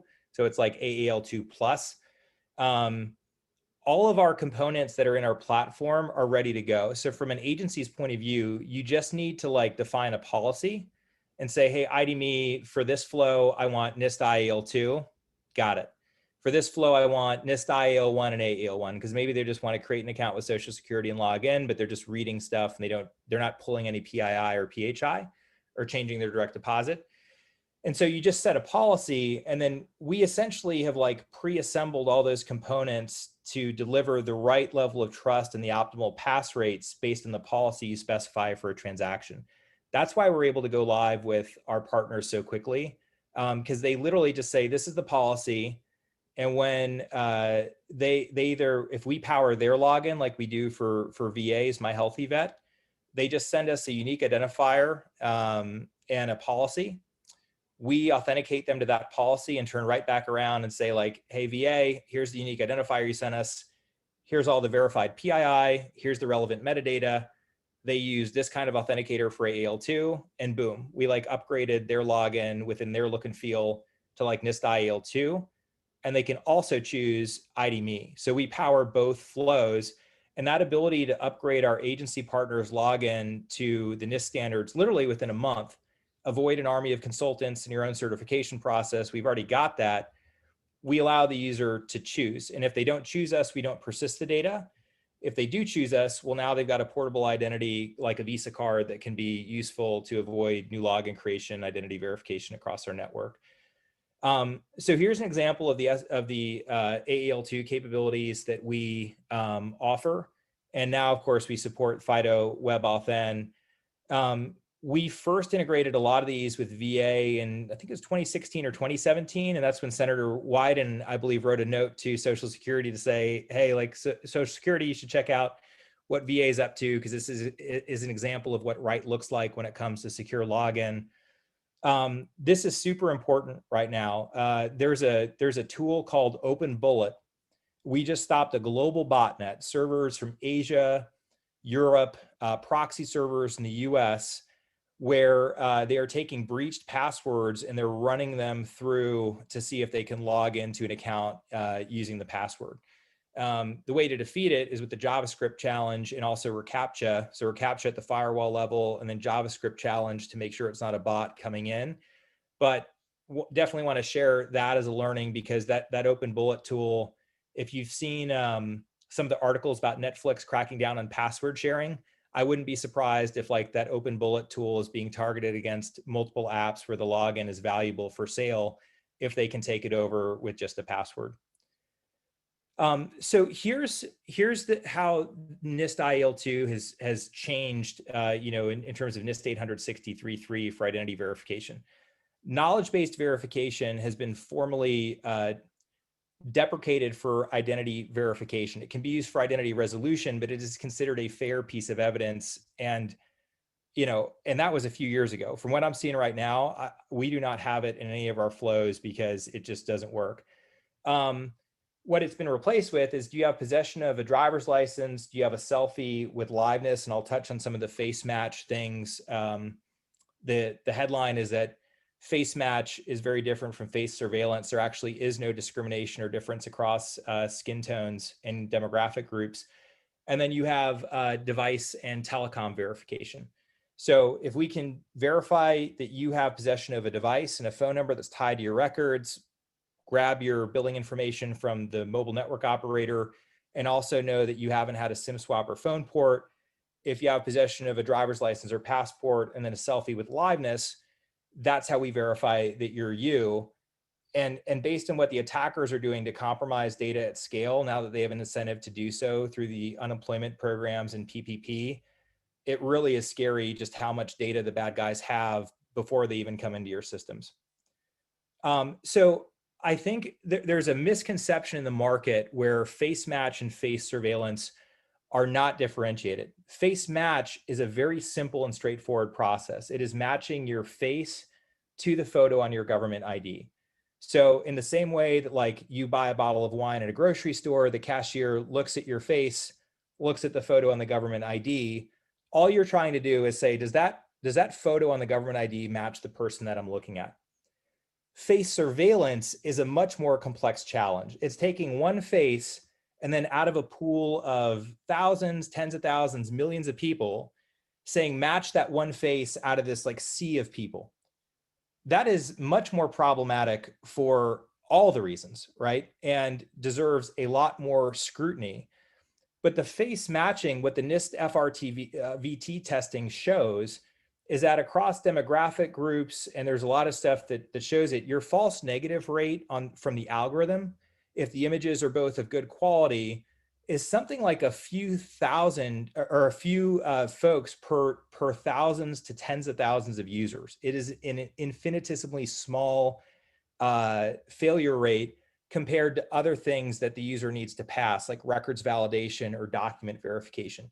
Face surveillance is much different. And so what we are seeing right now in real time as we're fighting the Chinese and the Russians and the Nigerians, and there's account takeover and elderly people are being scammed with prize money stuff, the face liveness stuff is actually protecting their identity from being taken over and protecting a login from harming federal agencies at the same time. And if somebody's able to get unauthorized access to your like healthcare information or to your direct deposit for your benefits, and maybe that's what you count on, that's really harming people. So what we did is we took a randomized sample of folks who had failed. So overall, FaceMatch has a 95% pass rate on the unsupervised flow. And keep in mind, if you failed it, you can still go through video chat. So it's not a hard block because we have the supervised remote capability. Anybody who can't get through any step on unsupervised goes to video chat. But there's a few different failure reasons. And so more often than not, the failure reason is more tied to the reference image or to the identity document and not to the face. So document watermark is, is there some security feature or hologram that when you're taking a picture of the license, which is the reference photo, it obscures the face. So like South Carolina has like a palmetto that's like right in the middle of the face. And the palmetto, if it's like lit up, obscures the reference photo and can make it harder to match. So again, it's only 5% of users, but like that document watermark is one of the reasons why FaceMatch could fail. No apparent reason is a true, like false, negative. I believe that's like 12 to 13% of the 5%. So it's like, basically for the algorithm pass rate, it's like 99.7, 99.8 pass rate when you like kind of net out what that means. So it's a very small reason. Then it's like, is the reference ID photo low quality? Is a selfie face obscured, or that image is low quality? Maybe somebody took like a selfie in the bedroom with like most of the lights off and you just, please turn the light on, like take the selfie with better lighting. And then there's things like what we call true mismatch where your face changed. So, what you could find is like maybe somebody who's got a meth addiction, their face could age pretty dramatically in a short period of time where it's even hard for a human being to tell that's the same person as the photo ID that they're displaying. There's also states like Arizona that issue licenses that are valid for decades. So you could literally have a license where the photo is taken when you're 25, and now when you're 45, your face has changed. But what we wanted to do is we said, all right, do any of these failure reasons have a relationship to your skin tone? So we used the Fitzpatrick skin tone framework, where 1 is the lightest shade of skin, 6 is the darkest. And we picked a randomized sample, I believe it was 627 users who had failed. And we said, let's classify them by their skin tone according to the Fitzpatrick framework, and then run a regression test to see if there's any statistically significant relationship between failure reason and skin tone. And the answer is there's not. So you're looking for a p-value of less than 0.05 to have a valid relationship between skin tone and failure reason. And in fact, there is no relationship, again, because one-to-one face matching is much different from one-to-many face matching. The second thing we did is we ran a chi-squared test to account for like differences in proportion of the sample size. And even on the chi-squared test, which accounts for like weighting and things like that, there was no relationship between skin tone and any of the failure reasons. So I think an important part of the discourse is like, I am all for restrictions and scrutiny on face surveillance. It is a much more problematic technology. Face matching actually is much more simple and highly effective at preventing fraud. So, and I'll show examples of how we're seeing that control protect people from identity theft. The virtual in-person proofing product is really designed so that everyone who's just missing in records, maybe if they're a recent immigrant, their data's wrong. I think from our point of view is we went through like, who's more likely to not have a presence in financial records? Less affluent Americans. Who's more likely to be less affluent? Minority communities. And then like, who changes their name more often? Women. So like, by virtue of being a minority or a woman, you have lower rates of access to your government, healthcare, and financial services. And we just felt that was unfair. So supervised remote is our way of leveling the playing field to say, even if your data is missing, you don't need to go somewhere in person, especially not in the context of a pandemic. We can get you through video chat And guess what? Our login is portable. So once you've verified your identity through unsupervised or supervised remote, it can move with you to any other agency where it's accepted.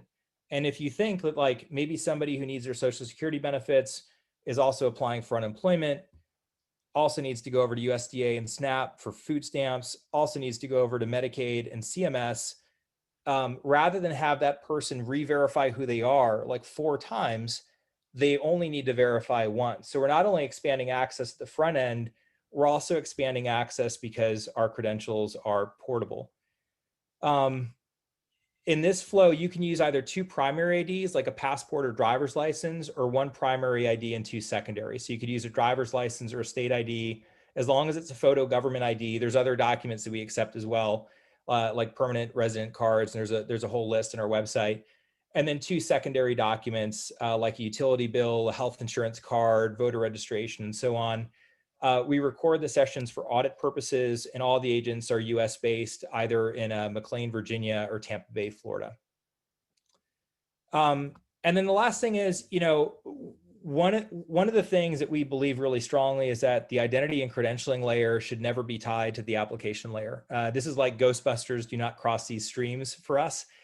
The reason why Facebook and Google are creepy is they're massive digital applications. And when they also try to come down and verify who we are and to track us, you're creating what we call a voyeur state. And that China's taken that to the next level. They're using face surveillance of biometrics for your physical activity. They tie digital identity to Tencent and WeChat on the digital layer, and they have the identity layer tied in there, and they're a surveillance state. So if you want to be consistent with American values, there's that scene at the end of, you know, A Dark Knight where Alfred tells Batman, like, nobody should have this power as they're looking at all the cell phone traffic. We agree that, like, if you're going to play in the credentialing layer, you should not play in the application layer. You should not have access to behavioral data. So we will help you check in to your room at MGM, who visits your room, what you watch, what your gambling activities are. We have no desire to ever aggregate any of that data. And in fact, most of your credentialing data is already public. There have been so many data breaches with Equifax, with Anthem Healthcare, with OPM. That right there is over 200 million American adults, just for name, date of birth, social. But my credentials are also public. You could FOIA my military service from the Department of Defense. You can see medical licenses at the state level, and they're published. So the real hard part with credentials is verifying that the person who's claiming ownership of them is in fact that person and the rightful owner of the credentials. And that really is what we specialize in doing, and then making sure that the login is protected from takeover. So I want to turn to like the fraud, because this is what's got me on NBC Nightly News and like the New York Times and all sorts of stuff. We're preventing over $1 billion in loss per week. So this slide's actually a little bit dated. The figure now is over $24 billion in taxpayer loss since October 1st. We're seeing a massive amount of social engineering where the legitimate owner of the identity is unwittingly helping the attacker perpetrate fraud. And I'll show some examples of that. One of the ways that we've helped knock that down is that, like in some cases, we literally saw credentials getting changed like Nigerian phone numbers after verification. And like there was a woman in Texas who sent one of the Yahoo boys in Nigeria, like her social security card, her driver's license, gave him control of her login credentials. And it was a romance scam where, you know, she thought she was in love. So we were working that out with the Texas Rangers. But when we see, or whenever an identity is first used at a government agency, we'll send a notification back to the phone number of record that's tied to the identity. And we'll say, you know, hey, Sue, like your identity was just used to log in at Social Security. Your identity was just used to log in at California EDD for unemployment. Your identity was just used to log in at Indiana DWD. Is this an authorized use of your identity? So in much the same way that a bank will notify you of suspicious activity, you know, tied to your credit card, and you can say no. And if it's no, that we go ahead and suspend that credential, we notify our partners, and we investigate. In some cases, some people are just like nervous and they accidentally do it. We can clear that up pretty quickly because we have the device tied to them. But we're stopping literally hundreds of social engineering attacks per day across our network through that control.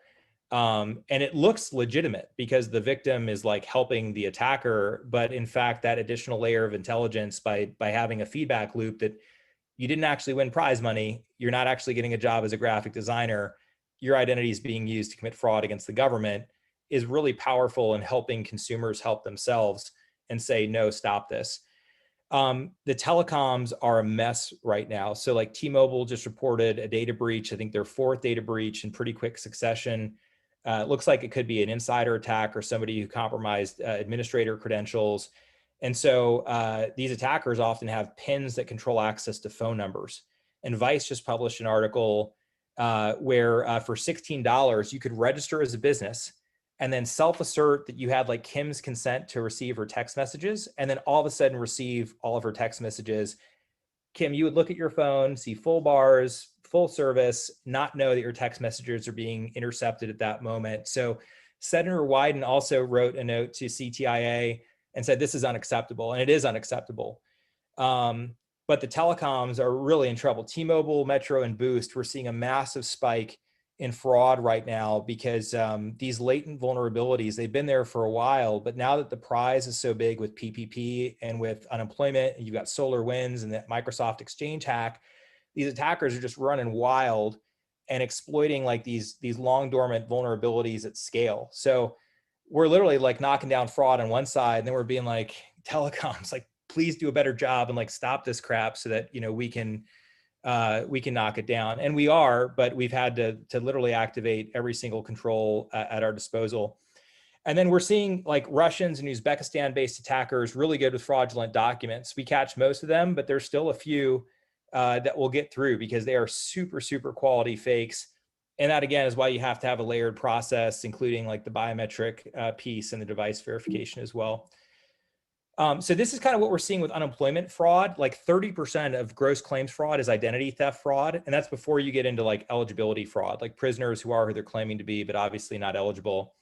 We're knocking down stolen PII. So somebody who's like had their information harvested about 20% of the times. That 18% is actually lower. It's higher than that.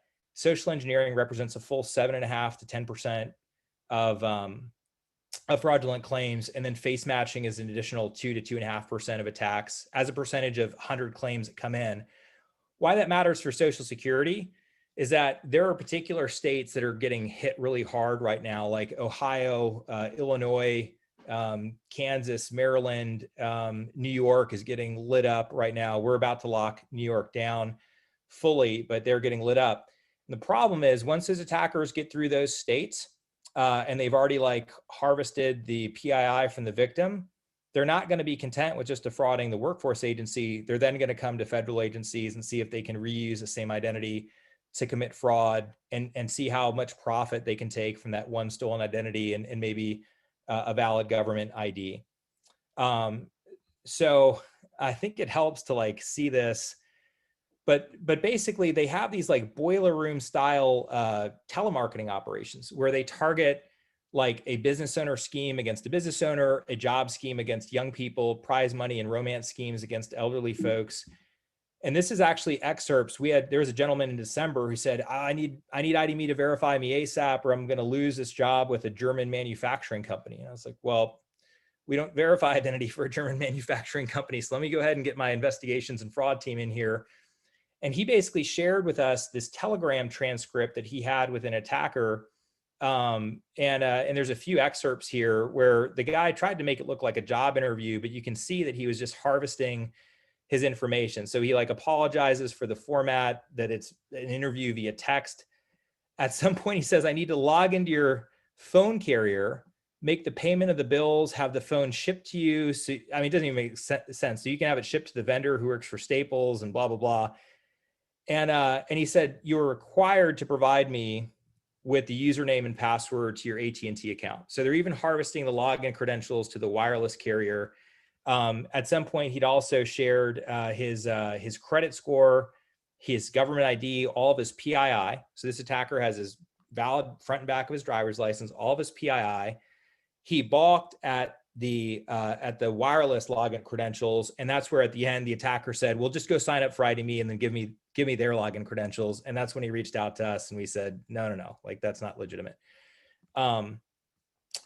So when it comes to like the face match and the biometric, we literally see crap like this not a little bit of the time, but like 2 to 2.5%. Masks, we see attackers holding up images of the victim, increasingly computer-generated 3D printouts of somebody else's face, but our face liveness capability, which is a NIST SOFA B level B presentation attack detection component, is stopping those attacks and preventing these attackers from committing identity theft and harm against Americans. So these are some, like, you probably don't want to look at these too close to bedtime, because like we see a ton of these types of attacks where criminals are clearly trying to come through and defeat the face liveness check. And not only that, but like we caught Russian attackers last week that were trying to mimic the client side response of a successful face liveness attack or event to replay that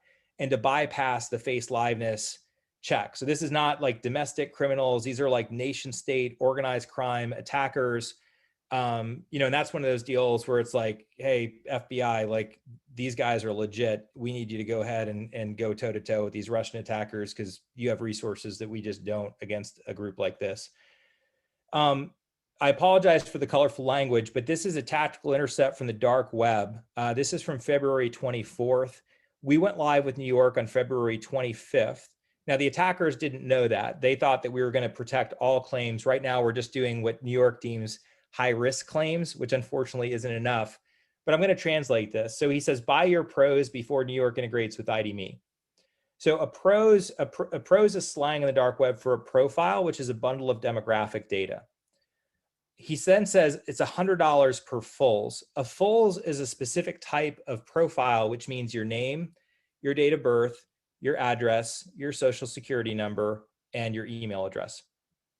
A New York pros with driver's license means, similar to like the transcript you just saw with our friend Frank, they have all your PII and they have the front and back of your government ID, fresh as you know what, still spamming. So he's still running these like telemarketing type operations to harvest people's data. He even guarantees replacement if the identity has already been used, and then they'll do this agency by agency. So in this case, it's for unemployment, but they would also do this for like Social Security, right? If the identity is already registered in Rome, I'll replace it at no charge for you. So almost like a refund guarantee. And then there's a referral scheme where if you bring other buyers, you'll get a freebie. What's really validating though, is they're saying buy your profiles before New York integrates with ID.me. So, what are your controls if the attacker has legitimate driver's license front and back and all the PII? You're left with two things. You're left with the telecom and device verification. Unfortunately, T-Mobile is wide open and we see the Russians coming in with T-Mobile phone numbers at scale. So the telecoms aren't reliable at the moment. The very last control that you have to protect yourself from scalable fraud is the face liveness feature in the unsupervised remote channel. And that, in fact, we can see from the hacker forums is highly effective. So this is awesome to see. Bro, Colorado uses ID.me right now. Y'all shouldn't worry. We're trying to break the ID.me for a bypass. I'll post on here when we find a solution. So our bad guys are really kind of our best testimonials as they're writing this up. Because on these same fraud forums, we can see SBA and PPP and New York before they've used us in all the channels just getting lit up. And so if you're seeing certain states where there's a lot of activity coming through, it's almost certainly correlated with the unemployment crisis in some of the states that are being really hit hard, because as soon as they realize that they can harvest an identity and then turn it into $20,000+, which is what the pandemic unemployment assistance program allows you to do, that profit motive allows them to scale up these operations to steal people's identities, and then they're going to retarget it against SSA. So this is like what we see in that same forum against PPP. I mean, they're posting like bank screenshots with balances of more than $200,000 for just any one of the threat actors as we're monitoring it. And we sourced an actual PDF method of how they're breaching SBA and pass that along to the CIO and CTO of SBA as like a courtesy to be like, it's hard to watch this as Americans. And we're being effective. So we went live with a lot of states on October 1st, and a few states said, well, what about the period before ID.me? So like Arizona cleaned out hundreds of thousands of claims with us. that they were already paying on, over half of them were fraudulent. And as soon as we screened them and cut out that fraud, we got hit with 5 denial of service attacks out of Nigeria. We got hit with 300 million DNS requests out of Moscow and Yandex IPs, and 2.2 billion DNS requests out of Hong Kong, China in a single day, right? So then you add on the botnet attacks and everything else we're fighting, but we're knocking that down at scale. We have Palantir on the back end now to tie like IPs to addresses. That really helps us parse out legitimate folks from fraud rings as well. So like, is one IP and one device like a family coming in from the same home, or is it a crime ring? And very quickly, when you can see like, oh, like all the names are the same, okay, that looks like a family, or like the names are different, and actually the addresses being used on the unemployment side are like all across the country, that's a fraud ring. So you have to have like multiple layers, IP address, the same device. You're looking for things like, does the last name match? Does this correlate to a community services center or to a county jail? County jail's bad, community service center is okay.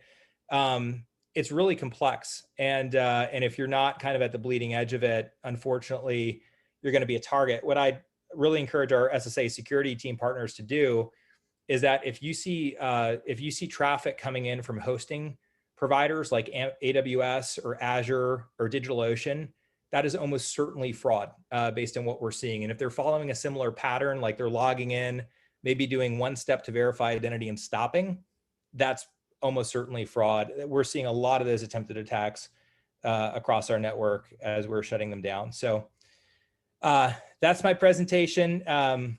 We would also really love to work more closely with Social Security on the eCBSV product as well. Our state partners try to do that to prevent synthetic identity theft, but they're really overwhelmed right now. And if we had authorization to utilize that service on behalf of the government agencies that we support, it would literally help us protect taxpayers from losing billions of dollars and take some strain off of our state workforce agency partners. So that's a lot, and I've talked enough that I'm tired of myself, so I'll go ahead and stop here.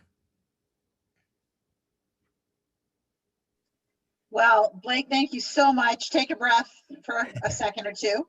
I don't know whether to cheer or to run and hide in a hole. I'm just like half sick and half so glad you guys are out there. Anyway, so we've got a few members a few of our participants have asked questions, but I'd like to turn to our board members first, if I might. So Jagadish, do you have any questions for Blake? Yeah, so, I mean, you've described it, as Kim mentioned, a very scary and a developing story about fraud. And my question to you is it's quite challenging to get all the information together to make sure that it's valid for the authentication piece, to kind of establish the ID, do the validation and everything. There are also, even though it seems like a high percentage of the cases, the success rate is, in the 90, 98%, there's still like 2% that will face challenges and getting an ID established and authenticated and so on, so they can use your service. And that's not, 98% is a large number in percentage terms, but 2% of the population is not a small number. So what steps are you taking to kind of address those folks who you're missing? That's one question. The other is, as you grow bigger, and you already alluded that you're defending against fraud on scale, which means as the fraud becomes bigger, you're successfully able to kind of meet that challenge and stop it. But as you go really, really big, doesn't the risk of missing a lot more people grow along with it? How's the risk, increase in risk? How do you see that developing as you grow bigger? Sure. So a few points, and maybe I can ask one thing, answer a question I saw in the Q&A too, is that relative to any other solution on the market right now, our accessibility is demonstrably markedly higher, right? If you're only using a credit bureau or something like that, you probably have success rates in the 50th to 60th percentiles. We are moving them, way for legitimate users, especially if you have a strong incentive to do something like unemployment or like for employment. We are showing that if people need to get through, they can get through north of 90%, even at challenging populations like workforce agencies. The video chat capability, the supervised remote I alluded to, that is present at Social Security to expand access. In fact, Shannon Sarton, who's a friend of mine, is over at CMS. She was not able to get through the self-serve process at SSA, and the only way she's able to get access was going through the supervised remote option that IDMe offered. So the access that we've already done through our partnership with SSA, which we're really proud of and working with Kim and her team, has already markedly improved access rates from what they were before. Now, to your question, like, we are not satisfied. Like, no identity left behind to us means no identity left behind. And so the next big one is like activating this network of hundreds of retail store locations. So if you don't have reliable internet, if you really have an older device and you don't have a friend or family member who can help you, because remember, like, identity verification is a one-time deal. Like for my 92-year-old grandmother, like, I could bring an iPad over, help her get through, and then she just needs her password and her login credentials and she's fine after that. But even for those 2%, we want to make sure that you can have the retail store location. So phase one is opening up the channel with hundreds of stores. Phase two is making sure that we work with our government partners to say, where is geographic coverage the most needed, so that we can make sure that we map those in-store locations to needs. And one of the cool parts as a network is that as we see an overlay of needs between Social Security and IRS and VA and Medicaid, something that might not be feasible with like just the volume from SSA alone becomes feasible when multiple government agencies are using the same overhead and the same equipment that needs to be installed.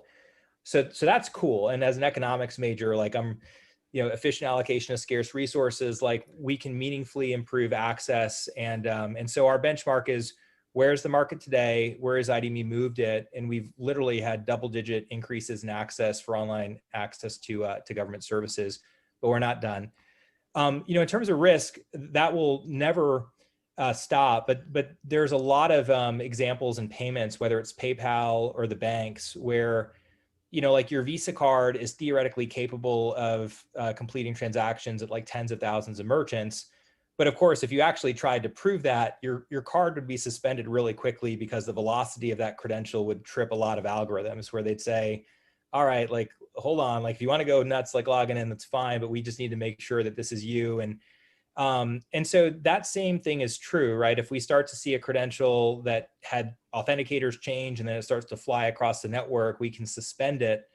And there's all sorts of rules that we set. That's why Palantir is so important on the back end. The visual overlay it presents to our fraud team, where they can see, like, what authenticators were used. Did the authenticators just change? What's the IP location? Did they try to come in through VPN and Tor and we blocked them at the firewall level? What's the velocity?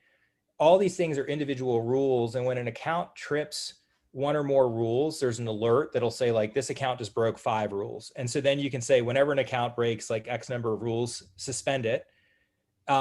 And then, like, your bank will do, like, they'll call you or they'll send, something to your email address and make sure, like, is this activity legitimate? If it's really risky, they might, have you contact their fraud department. There's a playbook that's already been proven in payments for portable credentials that works. But that game, I mean, we turned on liveness and we saw, like, the fraud, go away, because these criminals did not want to put their actual face on there. And once they saw they couldn't get through the NIST component, they bugged out. But then we saw the Russians come in and try to do the replay attack. Relative to our government partners and the tooling that they have, and often it's like a reliance on a credit bureau or a data broker, we are way more advanced in terms of tooling. So, and that's why 30 states have procured us in the last like 5 months. So we're becoming like the cybersecurity perimeter for America, and we take that responsibility really seriously. And that work will never be done. That will always be, we have to be sentinels, like, kind of on guard for whatever, fraud might be coming in next. Thank you. Nancy, any questions? Yeah, first of all, Blake, thank you so much. This has really been fascinating. my question is, how do you think about and respond to Americans' concern about fraud? In other words, when I get an email, say from Amazon saying, someone's tried, did you make this purchase? My initial thought is, this is going to be phishing. If I got an ID me email of the kind you were saying you'd send to Kim that, did you try to apply for unemployment benefits in Alabama? I'd go, wait a minute, something's going on. And I'd be suspicious of the email, not necessarily that you were protecting me. So, and I don't know, how do you think about that conundrum? Yeah, sure. I mean, we have all sorts of indicators, even in the identity proofing channels, were coming through. So there's like upfront things like we go, all right, your identity's been verified, maybe through video chat. You can now go to like California EDD for unemployment. And there was a young woman, she's actually in New York, and she said, wait, no, I'm here for a job. And we go, no, this is for unemployment, not, she goes, no, I'm getting hired as a graphic designer. And we're like, well, I'm sorry, we don't do that and then when she realized she's about to be a victim of identity theft, she started, weeping. And so as like emotional as that moment was, like, we're like, well, at least we prevented your identity from being used for unemployment. And then you could have been taxed on those benefits and you'd have wasted a lot of time on top of not getting hired. So we at least stopped that. There's a lot that the industry is also responsible for, the phishing stuff and the credentials. It's not just our cross to bear, so to speak. It's the banks, it's Amazon, and it's everyone who's got a login that's worth protecting. And so the more we can do to educate the public collectively as an industry to be like, if you get a notice, like, make sure that you contact ID.me through its official channels. We have dedicated numbers that we can send those SMS notifications through. So like if it comes from ID.me, you'll see it come from like this number, and that's how you can trust that it's ID.me and not a phishing scheme. Yeah, and so between like the things that we do to monitor for intelligence versus not, but what we're finding is that by sending those notifications, we're literally getting hundreds of reports of account takeover through social engineering that many states that don't have that intelligence layer would just totally miss. And so even if there are some folks who are a little bit concerned on the edges, like the net gain has been purely positive. And when you think about unemployment, it only takes 50,000 claims at $20,000 a pop for America to lose $1 billion. So like 400 a day, I mean, is crazy. Like there's Nigerian attackers called Yahoo boys that literally live in compounds, and all they do 24/7 is try to trick people into giving all their personal information. And we even see that they'll have them click the link and take a selfie. Even when the link says this is for like Georgia DOL for unemployment, they'll still under the thrall of the attacker. And it's only that follow-up text message that says, hey, your identity was just used for unemployment, that gives them one more chance to be like, yeah, that doesn't sound right. But I mean, it's crazy because we're really good at preventing bad guys from claiming your identity. But when the victim is actually helping the attacker, it's even more complicated. So nothing's perfect there, but we're at least catching a lot of fraud that other solutions will miss. Thank you. Like, thank you very much. This is overwhelming, really. Yeah. And thank you for all the work that you've done to protect America. I think what I want to ask about is the offensive strategies. You've talked about attackers in Moscow and in Nigeria and in China. Are there things to do affirmatively to address people who are undertaking these bad activities? Yeah, well, sorry, because like as a soldier, we always have a lot of fun, even in like tough situations. So one of the things, we saw a fraud ring from Russia and Uzbekistan that were coming through a boutique VPN provider out of Miami. And so we rickrolled them. we sent them to the Never Gonna Give You Up music video. And we've had like over 30 hits on that in the last 24 hours, where we introduced that Russian crime ring to rickrolling. But to in a more serious way, whenever we see patterns like that are foreign state attackers, whether it's Nigerian, Russian, or Chinese, we engage the FBI and we go, hey, look, like this isn't your like domestic stuff. This is like serious. They're trying to replay the client side response to the liveness component. And y'all need to do whatever America does because America's government has a monopoly on violence. Like, we can send them to like funny music videos, but we're also really want these rings to get taken down so that they stop defrauding our federal agencies. And if there is one silver lining of the unemployment stuff, it's kind of like it's like the bug zapper, where like all the bugs are getting attracted to the light. And so if we can meaningfully help America against, you know, nation state and organized crime adversaries, we're certainly playing our part when we see a fraud ring that's tied to like tens or hundreds of identities. Blake, you've been so generous with your time. If you've got a few minutes, I know we were supposed to end at 3:30. We've just got a few questions from Of course. participants. I can try to rifle through those pretty quickly because Happy to do it. these folks have taken the time. The video chat option that you discussed earlier in your presentation, is that available when trying to create a My Social Security account? It absolutely is. Yep. Okay, great. How do you allow access if one agency is, I don't want to get wonky because you're more familiar with these terms. Is it 1A, L3 and another is at IA, 1A, L2? IL2, yeah, so the it's risk just the different factors. trust levels. Right. Yeah. We can dynamically step it up. So as long as you have a secure login at Authenticator Assurance Level 2, the AAL2, we know it's the same user. What's really cool is like we're at MGM for guest check-in. So if you ever waited like and wasted an hour of your life at MGM while like your friends are texting pictures to you of them having drinks at the table and you're like, goodness, like please hurry up. You can now verify your identity on your phone with ID.me. Now in that flow, you have to enroll into multi-factor authentication, but phone verification is sufficient. If you then went to Social Security, you could use the same ID.me login, but we'd say, all right, we've already verified the phone, but that's not sufficient for IAL2. Now we need to go ahead and get a government ID. We need you to take a selfie, and then we're gonna pin the identity and financial records as well. So we just dynamically level you up. And what's cool is if you had first come in from like, you know, VA or IRS and then gone to MGM, well, the government's policy exceeds MGM. So now MGM gets a higher access rate and higher levels of security as well. And in fact, 38% of Californian adults already have an ID.me login. It's kind of an insane statistic because we're at the DMV in San Diego and at the Workforce Agency.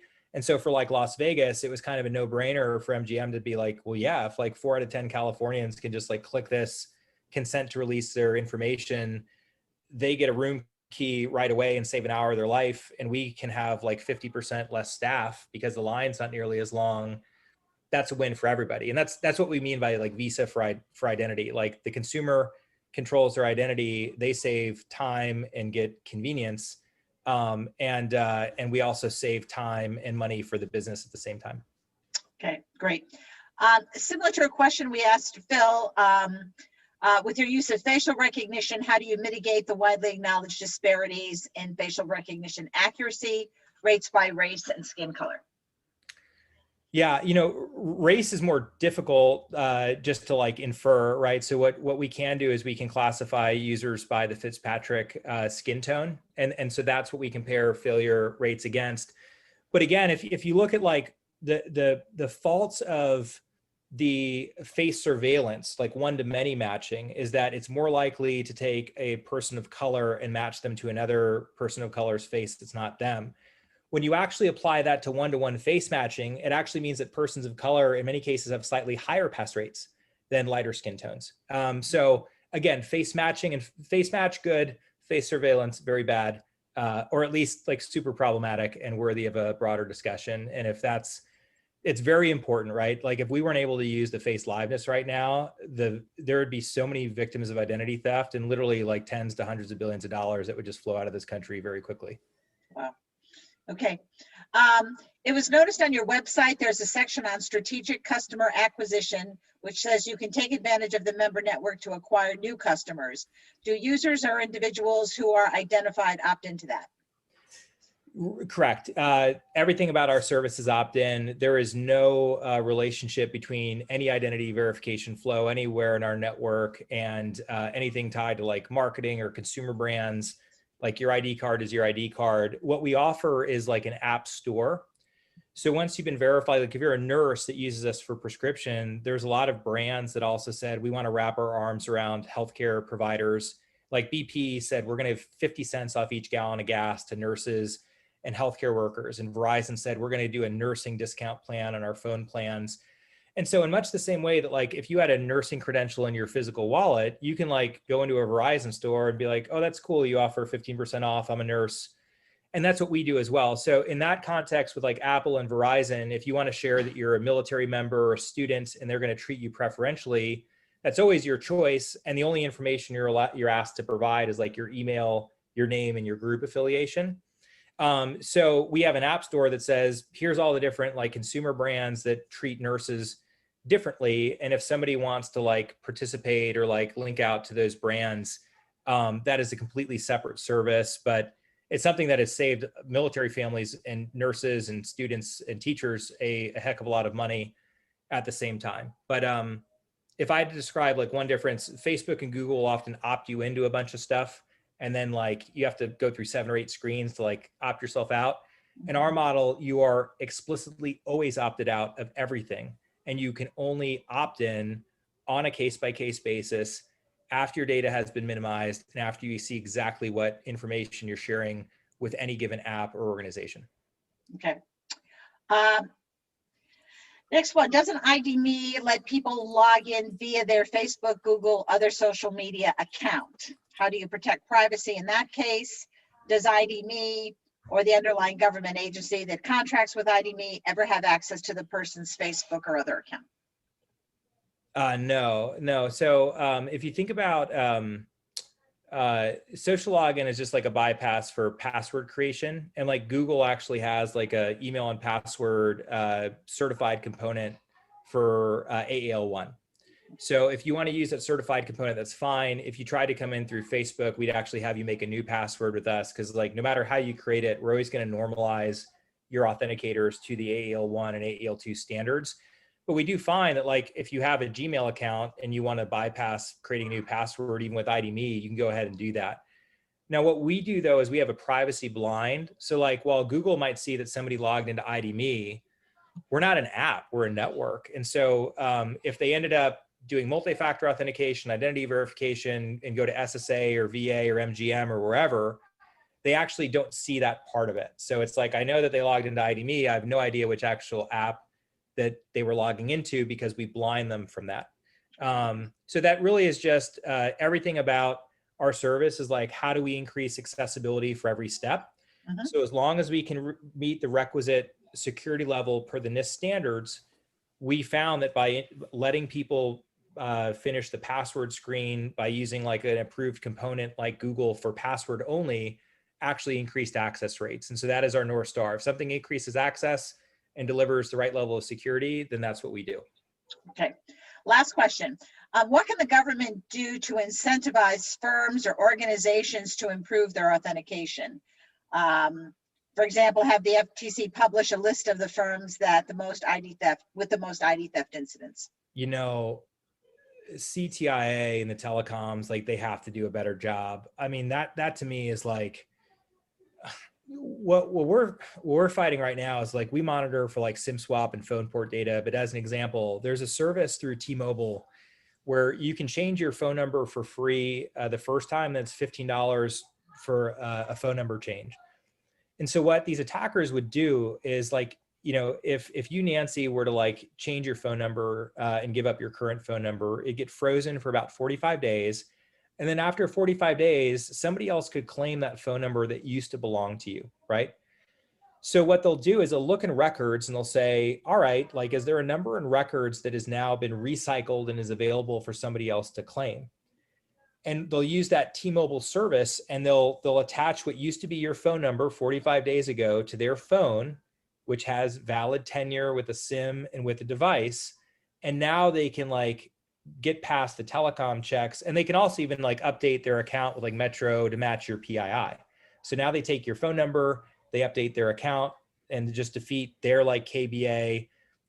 If you're able to defeat the core infrastructure, like the telecoms like that, that's really scary for the country. And if you're able to intercept text messages for $16 by self-asserting that you have the consent of the user, think about how many bank logins and government logins are protected by SMS, you know, 6-digit codes. Like that's insane. Like the telecoms and the wireless carriers have to do better. And Senator Wyden and his staff are really informed on cyber policy. So he was quoted in that Vice article, as is Representative Langevin in the House.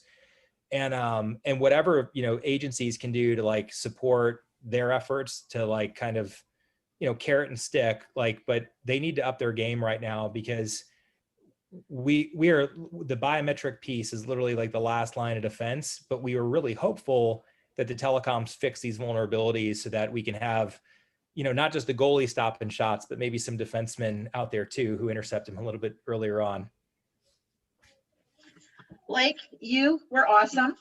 Thanks. Thank you so much for your presentation. Thank you for protecting Americans. Thank you for protecting taxpayers. Thank you to saying yes to appear before the Social Security Advisory Board, who are not NBC News, but nevertheless, we are so thrilled that you said yes. And congratulations upon your success. Good luck. And again, thank you so much. It was terrific. So thank you to you. Thank you to all of our participants, and we wish you a happy weekend. Thanks, Kim. Okay. Bye-bye all. Thank you, participants, for your questions too. They were terrific. Thanks so much. Thank Mary. you. Bye, everybody. Have a Thank great you. weekend.